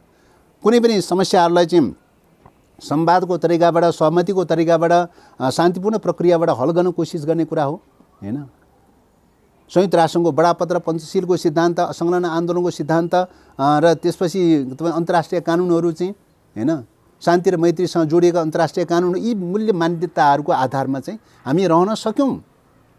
त्यसमा राजनीतिक दलका नेताहरू, राजनीतिक शक्तिहरू सबै त्यो पोइन्टमा चाहिँ एकजुट हुन सक्यौँ, नेपाल बच्यो हैन। त्यस कारणले अब यो मुद्दामा एकजुट हुन सकेन, यो मुद्दामा एकजुट हुन सकेन भने, एक मुद्दामा एकजुट हुन सकेन भने नेपालको लागि जोखिम त्यहीँनिर चाहिँ छ, खतरा त्यहीँनिर छ, नेपालको भविष्यमाथि खतरा त्यहीँनिर चाहिँ छ। ओलीले हिजो भनिसक्नुभयो सभामुखलाई हैन, टेबल गरिदिनुहोस् तपाईँ, हामी पास गरिदिन्छौँ भनिसक्नुभयो त। अब त्यही त, अब सदनमा टेबल गर्नका लागि चाहिँ, सदनमा टेबल गर्नका लागि त अब व्यवस्थापिका भनेको त व्यवस्था निर्माण गर्नलाई हो हैन। व्यवस्था भनेको व्यवस्था निर्माण गर्नलाई हो, कानुन निर्माण गर्नलाई, विधि निर्माण गर्नलाई हो। विधि उल्लङ्घन भएको रहेछ भने पनि विधि सच्याउनलाई चाहिँ, करेक्सन गर्नलाई चाहिँ थलो हो व्यवस्थापिका भनेको। त्यस कारणले व्यवस्थापिकाले के गर्छ त, कार्यपालिका गठन गर्छ हैन। र व्यवस्थापिकाले के गर्छ त, संविधान अनुसार हो कि होइन, कानुन अनुसार हो कि होइन, परम्परागत प्र्याक्टिस अनुसार हो कि होइन, त्यो हेर्छ चाहिँ हैन, त्यो हेर्छ। त्यो कुराको आधारमा अहिले एमसिसी कम्पनीको चाहिँ जो एग्रिमेन्टको जो प्रस्ताव छ, त्यो प्रस्ताव चाहिँ संविधान सामेल खान्छ खाँदैन, नेपालको प्रचलित कानुन सामेल खान्छ खाँदैन, नेपालको परम्परागत प्र्याक्टिस सामेल खान्छ खाँदैन, त्यो आधारमा हेर्ने कुरा हो हैन। त्यस कारणले त्यो सुरुको टेक्स्टमा चाहिँ तपाईँको त्यहाँ पेश गरेको टेक्स्टमा त चाहिँ यो सदनमा टेबल गरिने छैन भनेर लेखाएको छ चाहिँ, सदनमा टेबल गरिने छैन भनेर चाहिँ टेक्स्टमा लेख्ने, अनि सदनमा टेबल गर्ने कुरा कहीँ मिल्छ? त्यो कम्प्याक्टमै थियो पहिला, बकाइदा दफा 6 मा चाहिँ सदनमा टेबल गरिने छैन भनेर लेखाएको छ त। अनि ओलीको पालामा पछिल्लो समयमा ओलीको पालामा के गर्यो भन्दाखेरि चाहिँ कानुन मन्त्रालयबाट चाहिँ एउटा सिफारिस लियो। त्यो सिफारिस के लियो भन्दाखेरि चाहिँ तपाईँको यो चाहिँ संविधान पनि क्रियाशील गराउनु के अरे निष्क्रिय गराउनु पर्ने, बाज्यका हदसम्मका कानुनहरू निष्क्रिय गराउनु पर्ने आदि भएको हुनाले र सबैलाई कन्ट्रोल गर्नुपर्ने भएको हुनाले यो त एनै नबनाइकन हुँदैन, कानुनै नबनाइकन हुँदैन, कानुन बनाउनु पर्ने भएको हुनाले यो सदनबाट अनुमोदन गराउनु पर्छ र यो अन्तर्राष्ट्रिय कानुन भएको हुनाले सदनबाट अनुमोदन गराउनु पर्छ भनेर चाहिँ त्यो व्याख्या गरेर चाहिँ कानुन मन्त्रालयले त्यो व्याख्या गरे। त्यो व्याख्याको आधारमा के गर्यो भन्दाखेरि चाहिँ अनि चाहिँ त्यहाँबाट चाहिँ क्याबिनेटमा लगेर यो चाहिँ सदनमा अनुमोदन गर्नुपर्छ भन्ने बनाएर चाहिँ तपाईँको लिएर आएको कुरा हो। अब क्याबिनेटको डिसिसन चाहिँ के अरे माथि हुन्छ कि सदनको डिसिसन माथि हुन्छ त भन्दाखेरि सदनको डिसिसन माथि हुन्छ। सदनको नेतृत्व संरक्षक त तपाईँको चाहिँ सभामुख हो नि। सभामुखले संविधान सम्मत प्रस्ताव मात्रै एग्री गर्ने अधिकार छ। संविधानभन्दा प्रतिकूल खालको, संविधानभन्दा विपरीत खालको प्रस्ताव त एग्री गर्ने अधिकार त छैन त सभामुखलाई त हैन।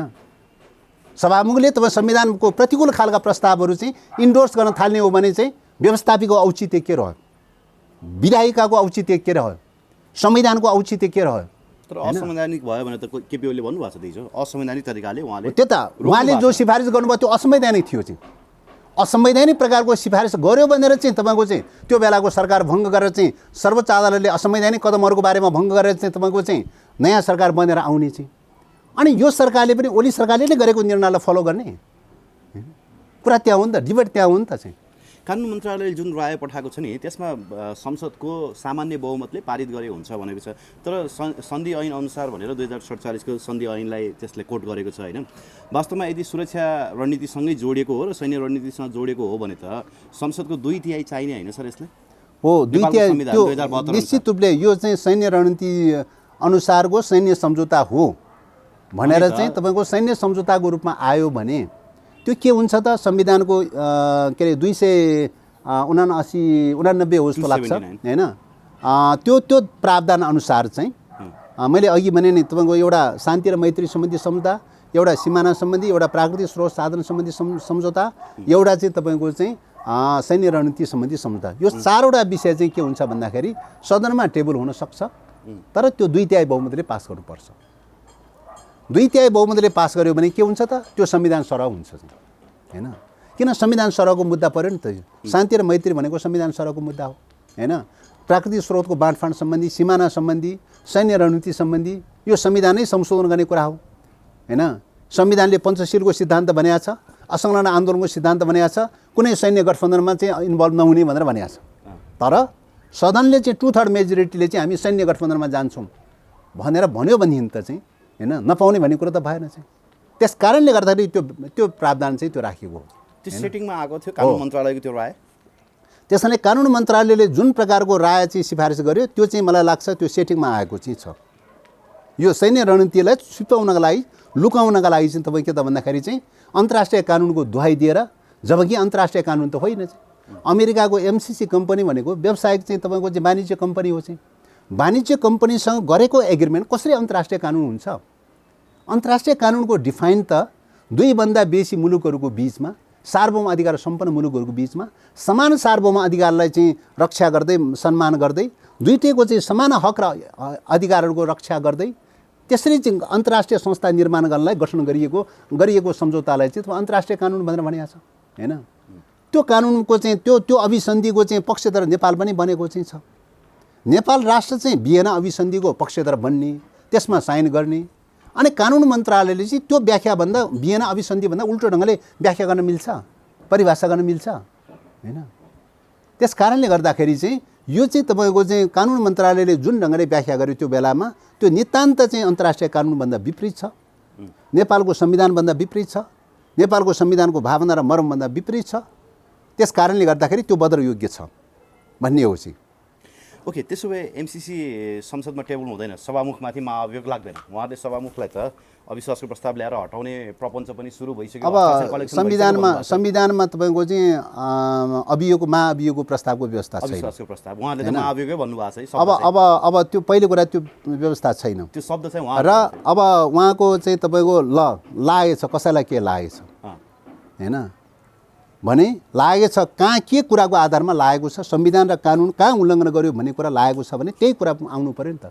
कहाँ संविधान उल्लङ्घन गर्यो, कहाँ कानुन उल्लङ्घन गर्यो, त्यो आधारमा आउनु पऱ्यो नि। त्यो त भन्न सक्नु भएको छैन उहाँहरूले चाहिँ हैन, भन्न सक्नु भएको छैन। अनि संविधानको फलो गर्ने चाहिँ सभामुखमाथि तपाईँको त्यो खालको अभियोग लगाउने भनेर भनेको त संविधानको संस्थाको खिलाफमा जानु हो, संस्थालाई ड्यामेज गराउन खोज्नु हो। संस्थालाई ड्यामेज गराउन खोज्नु भनेको के हो त मैले अघि नै भनिसकेँ हैन। व्यवस्थापिका, कार्यपालिका, न्यायपालिका अथवा संवैधानिक अङ्गहरू लगायतका राज्यका अङ्गहरूलाई कसरी डिफङ गराउने, कसरी ड्यामेज गराउने, कसरी भद्रगोल बनाउने चाहिँ हैन, यो स्ट्राटेजी अन्तर्निहित छ। त्यसो गराउन सक्यो भने व्यवस्थापिका विफल हुन्छ, डिफङ हुन्छ, सिद्धिन्छ। अनि व्यवस्थापिका डिफङ भएर डिजल्भ भएर सिद्धिएपछि के हुन्छ त संविधान सिद्धिन्छ। संविधान सिद्धिएपछि सङ्कटकाल आकर्षित हुन्छ। यसको त सेट त त्यहाँ छ नि, त्यहाँ अन्तर्निहित छ नि। त्यस कारणले गर्दाखेरि चाहिँ उहाँहरूले यो खालको जो चाहिँ दुस्साहस गरिरहनु भएको छ हैन, संविधान विपरीत ढङ्गले जो दुस्साहस गरिरहनु भएको छ त्यसको अन्ततगत कतै न कतै यो चाहिँ इन्डो पेसिफिक स्ट्राटेजिक पार्टनरसिपको चाहिँ पार्ट बन्न सक्दैन, जान वा अनजानमा भनेर भन्न सकिँदैन। पहिलो कुरा त्यो। दोस्रो कुरा के हो त भन्दाखेरि उहाँले MCC पास गरेन भनेर चाहिँ, MCC पास गरेन, MCC टेबल गरेन भनेर चाहिँ उहाँको विरुद्धमा चाहिँ जुन खालको चाहिँ अभियान चलाइरहेको छ हैन, जुन खालको चाहिँ अभियान चलाइरहेको छ त्यो विगत कालमा महराका विरुद्ध पनि उनीहरूले त्यही अभियान चलाएका हुन्, अदालतलाई दुरुपयोग गरेर मुद्दा लगाएका हुन्। आखिरमा के भयो त चाहिँ घटनाक्रमले पुष्टि भयो चाहिँ MCC को कारणले गर्दा महरामाथि कारबाही भएको थियो हैन, महरालाई चाहिँ पतन गराउन खोज्दै थियो। घटनाक्रम त्यो त भयो त, त्यो त उल्टो भयो चाहिँ हैन, आखिरमा त उल्टो भयो, मुबराङ भयो त चाहिँ हैन। भनेपछि चाहिँ अहिले चाहिँ अग्नि सापकोटाका विरुद्धमा, सभामुखका विरुद्धमा चाहे चाहिँ तपाईँको कुनै पनि प्रकारको अभियोगको कुरा गरौँ, चाहे अदालतको मुद्दा चाहिँ प्रयोग गरौँ हैन, चाहे अदालतलाई चाहिँ दुरुपयोग गरौँ, चाहे जुनसुकै घटना सन्दर्भमा पनि MCC टेबल गरेर भने नाममा चाहिँ आक्रमण गर्यो भने सभामुख नेपालको राष्ट्रिय स्वाधीनताको नायक बन्ने छ र नेपालको राष्ट्रिय स्वाधीनताको हिरो बन्ने चाहिँ छ। अनि यही बेला फेरि नागरिक समाज पनि सभामुखलाई हत्यारा करार गर्नुपर्छ भन्दैछन् त। हो, त्यस कारणले गर्दा यो त नागरिक समाज भनेर भनेको एनजिओ आइएनजिओ भनेर भनेको त तपाईँको चाहिँ एमसिसी कम्पनीको चाहिँ 2003 को चाहिँ म्यान्डेटमा चाहिँ के भनेको छ भने एनजिओ आइएनजिओलाई कन्ट्रोल गर्न पाइँदैन भनेर भनेको छ। त्यही भएर उनीहरू पछि एनजिओ आइएनजिओ माथि चाहिँ अहिले पनि तपाईँको एमसिसीको प्रोजेक्टमा एनजिओ आइएनजिओ माथि कन्ट्रोल गर्न पाइँदैन।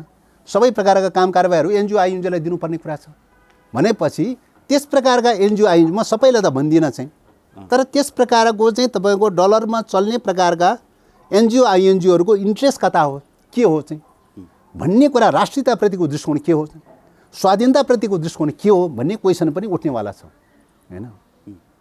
त्यसो भएको हुनाले चाहिँ यो चाहिँ कुराहरू चाहिँ तपाईँको अहिले पेचिलो रूपमा चाहिँ एमसिसीको इस्युमा राष्ट्रिय स्वाधीनताको मुद्दामा पेचिलो ढङ्गले बहस चलिरहेको बेलामा विषय अन्तर गरेर डाइभर्ट गरेर चाहिँ देशभक्तहरूमाथि हमला गर्ने, राष्ट्रवादीहरूमाथि हमला गर्ने, राष्ट्रिय स्वाधीनताको मुद्दालाई ड्यामेज मतलब डाइल्युट गर्न खोज्ने प्रकारको चिन्तन प्रवृत्ति भनेको प्रकारान्तर रूपले चाहिँ जान वा अनजानमा चाहिँ इन्डो पेसिफिक स्ट्राटेजिक पार्टनरसिपको अङ्ग बन्न जानेछ।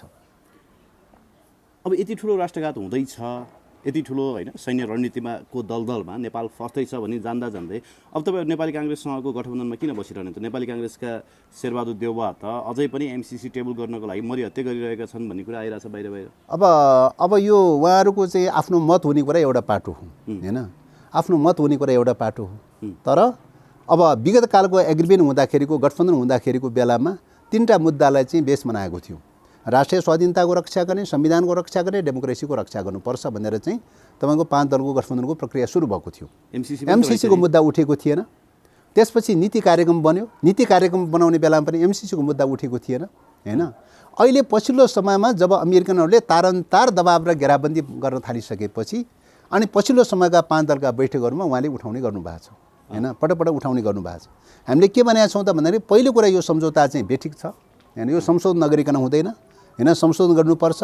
दोस्रो कुरा चाहिँ अहिलेको गभर्मेन्ट भनेर भनेको कोलिसनको गभर्मेन्ट हो, 5 दलीय गभर्मेन्ट हो। 5 दलीय गभर्मेन्ट भनेर भनेको 5 दलीय गभर्मेन्टको आपसी सहमतिको आधारमा नै एजेन्डाहरू अगाडि बढ्ने हो चाहिँ। त्यसो भएको हुनाले चाहिँ 5 दलीय गभर्मेन्टको आपसी सहमतिको आधारमा चाहिँ अगाडि बढ्ने हो गभर्मेन्ट चाहिँ। 5 दलीय गठबन्धनको आधारमा चाहिँ एउटा दुईटा घटकले मात्रै आफ्नो ढङ्गले गर्ने कुरो त भएन चाहिँ। त्यसकारणले जे गर्दा पनि त के हुन्छ त 5 दलीय सहमतिको आधारमा गर्नुपर्छ। 5 दलीय सहमतिभन्दा बाहिरबाट गर्न पाउनुहुन्न हैन। 5 दलीय सहमतिभन्दा बाहिरबाट गर्ने भनेको के हो त भन्दाखेरि 5 दलीय गठबन्धनलाई छोड्नु हो चाहिँ हैन। 5 दलीय गठबन्धनलाई छोड्नु हो। 5 दलीय गठबन्धनलाई तपाईँ छोड्नु भयो भने के हुन्छ त भन्दाखेरि सरकार त ढल्छ त चाहिँ।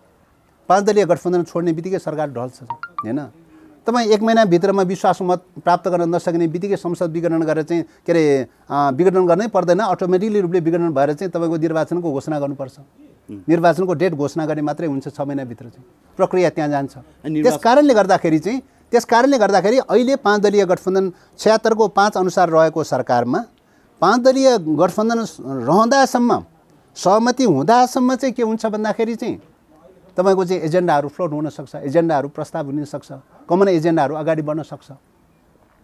5 दलीय गठबन्धन छोड्ने बित्तिकै चाहिँ के हुन्छ त भन्दाखेरि चाहिँ तपाईँको चाहिँ के हुन्छ त कुनै पनि एजेन्डा अगाडि बढ्न सक्ने अवस्था त हुँदैन चाहिँ 5 दलीय गठबन्धन छोड्ने बित्तिकै त।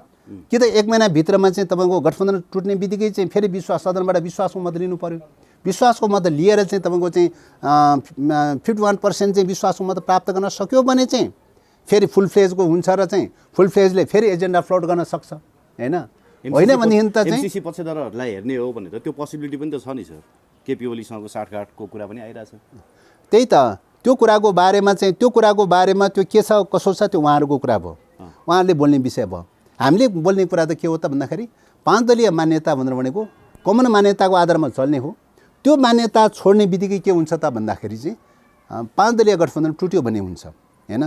5 दलीय गठबन्धन टुट्ने बित्तिकै चाहिँ के हुन्छ त भन्दाखेरि त्यो काम चलाउमा परिणत हुन्छ हैन। त्यो काम चलाउमा परिणत हुन्छ। काम चलाउमा परिणत भइसकेपछि उसले एजेन्डा फ्लोट गर्ने कुरा आउँदैन हैन। उसले एजेन्डा फ्लोट गर्ने कुरा आउँदैन।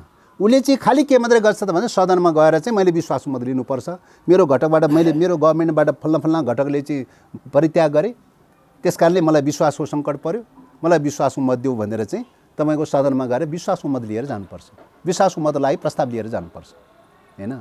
अब विश्वासको मत प्राप्त भयो, कसैले विश्वास गरेर फेरि 51% विश्वासको मत प्राप्त भयो भने अब बाँकी कार्यावधि चाहिँ अगाडि बढ्ला, सदनको कार्यावधि अगाडि बढ्ला, सरकारको कार्यावधि पनि अगाडि बढ्ला। विश्वासको मत प्राप्त भएन भने चाहिँ जुन दिन विश्वासको मत प्राप्त हुँदैन त्यो दिन चाहिँ उहाँले चाहिँ 6 महिनाभित्र चाहिँ तपाईँको निर्वाचनको टाइम तोकेर निर्वाचनको टाइम घोषणा गर्नुपर्छ होइन। सदन त अटोमेटिकली रूपले जान्छ। त्यसपछि यो फागुन 16 गते दिएको डेडलाइनमा एमसिसी पास हुँदैन। यसको त कुनै यो डेडलाइनको कुनै अर्थ र औचित्य छैन। एक्सटेन्ड हुन्छ किन त भन्दाखेरि अमेरिकासँग एग्रिमेन्ट गर्ने क्रममा एमसिसी कम्पनीको एग्रिमेन्ट गर्ने क्रममा 5 वर्षको लागि भनेर चाहिँ तपाईँको चाहिँ प्रोजेक्टको अवधि नै 5 वर्षको लागि भनेर भनेको थियो। 4 वर्ष बितिसक्यो। पहिलो कुरा त्यो। दोस्रो कुरा चाहिँ तपाईँको संशोधन गर्ने कुरा नै थिएन। के अरे संशोधन सदनमा टेबल गर्ने कुरा नै थिएन। सदनमा टेबल गर्ने कुरा नभएपछि त्यो म्याद अवधि नै हुने कुरा आउँदैन चाहिँ। अनि म्याद अवधिको कुरा कहाँबाट आयो चाहिँ होइन। खालि के मात्रै भन्दा अस्ति चाहिँ असोजमा नेताहरूले पत्रचार गर्ने क्रममा हामीलाई कमसेकम 4-5 महिना चाहिँ टाइम चाहिन्छ। के अरे हामी छलफल गर्छौँ, कुराकानी गर्छौँ, कति सहमति जुट्न सक्छ सक्दैन प्रयास गर्छौँ भनेर चाहिँ भनेको बेलाको टाइमको कुरा हो चाहिँ होइन। नेताले भनेको टाइमको कुरा हो चाहिँ होइन। त्यस कारणले गर्दाखेरि यो टाइम फ्रेमको कुनै अर्थ र औचित्य छैन। हस्, त्यो गुरुङ सर, धन्यवाद दिन चाहन्छु यहाँलाई महत्त्वपूर्ण संवादको लागि। धन्यवाद।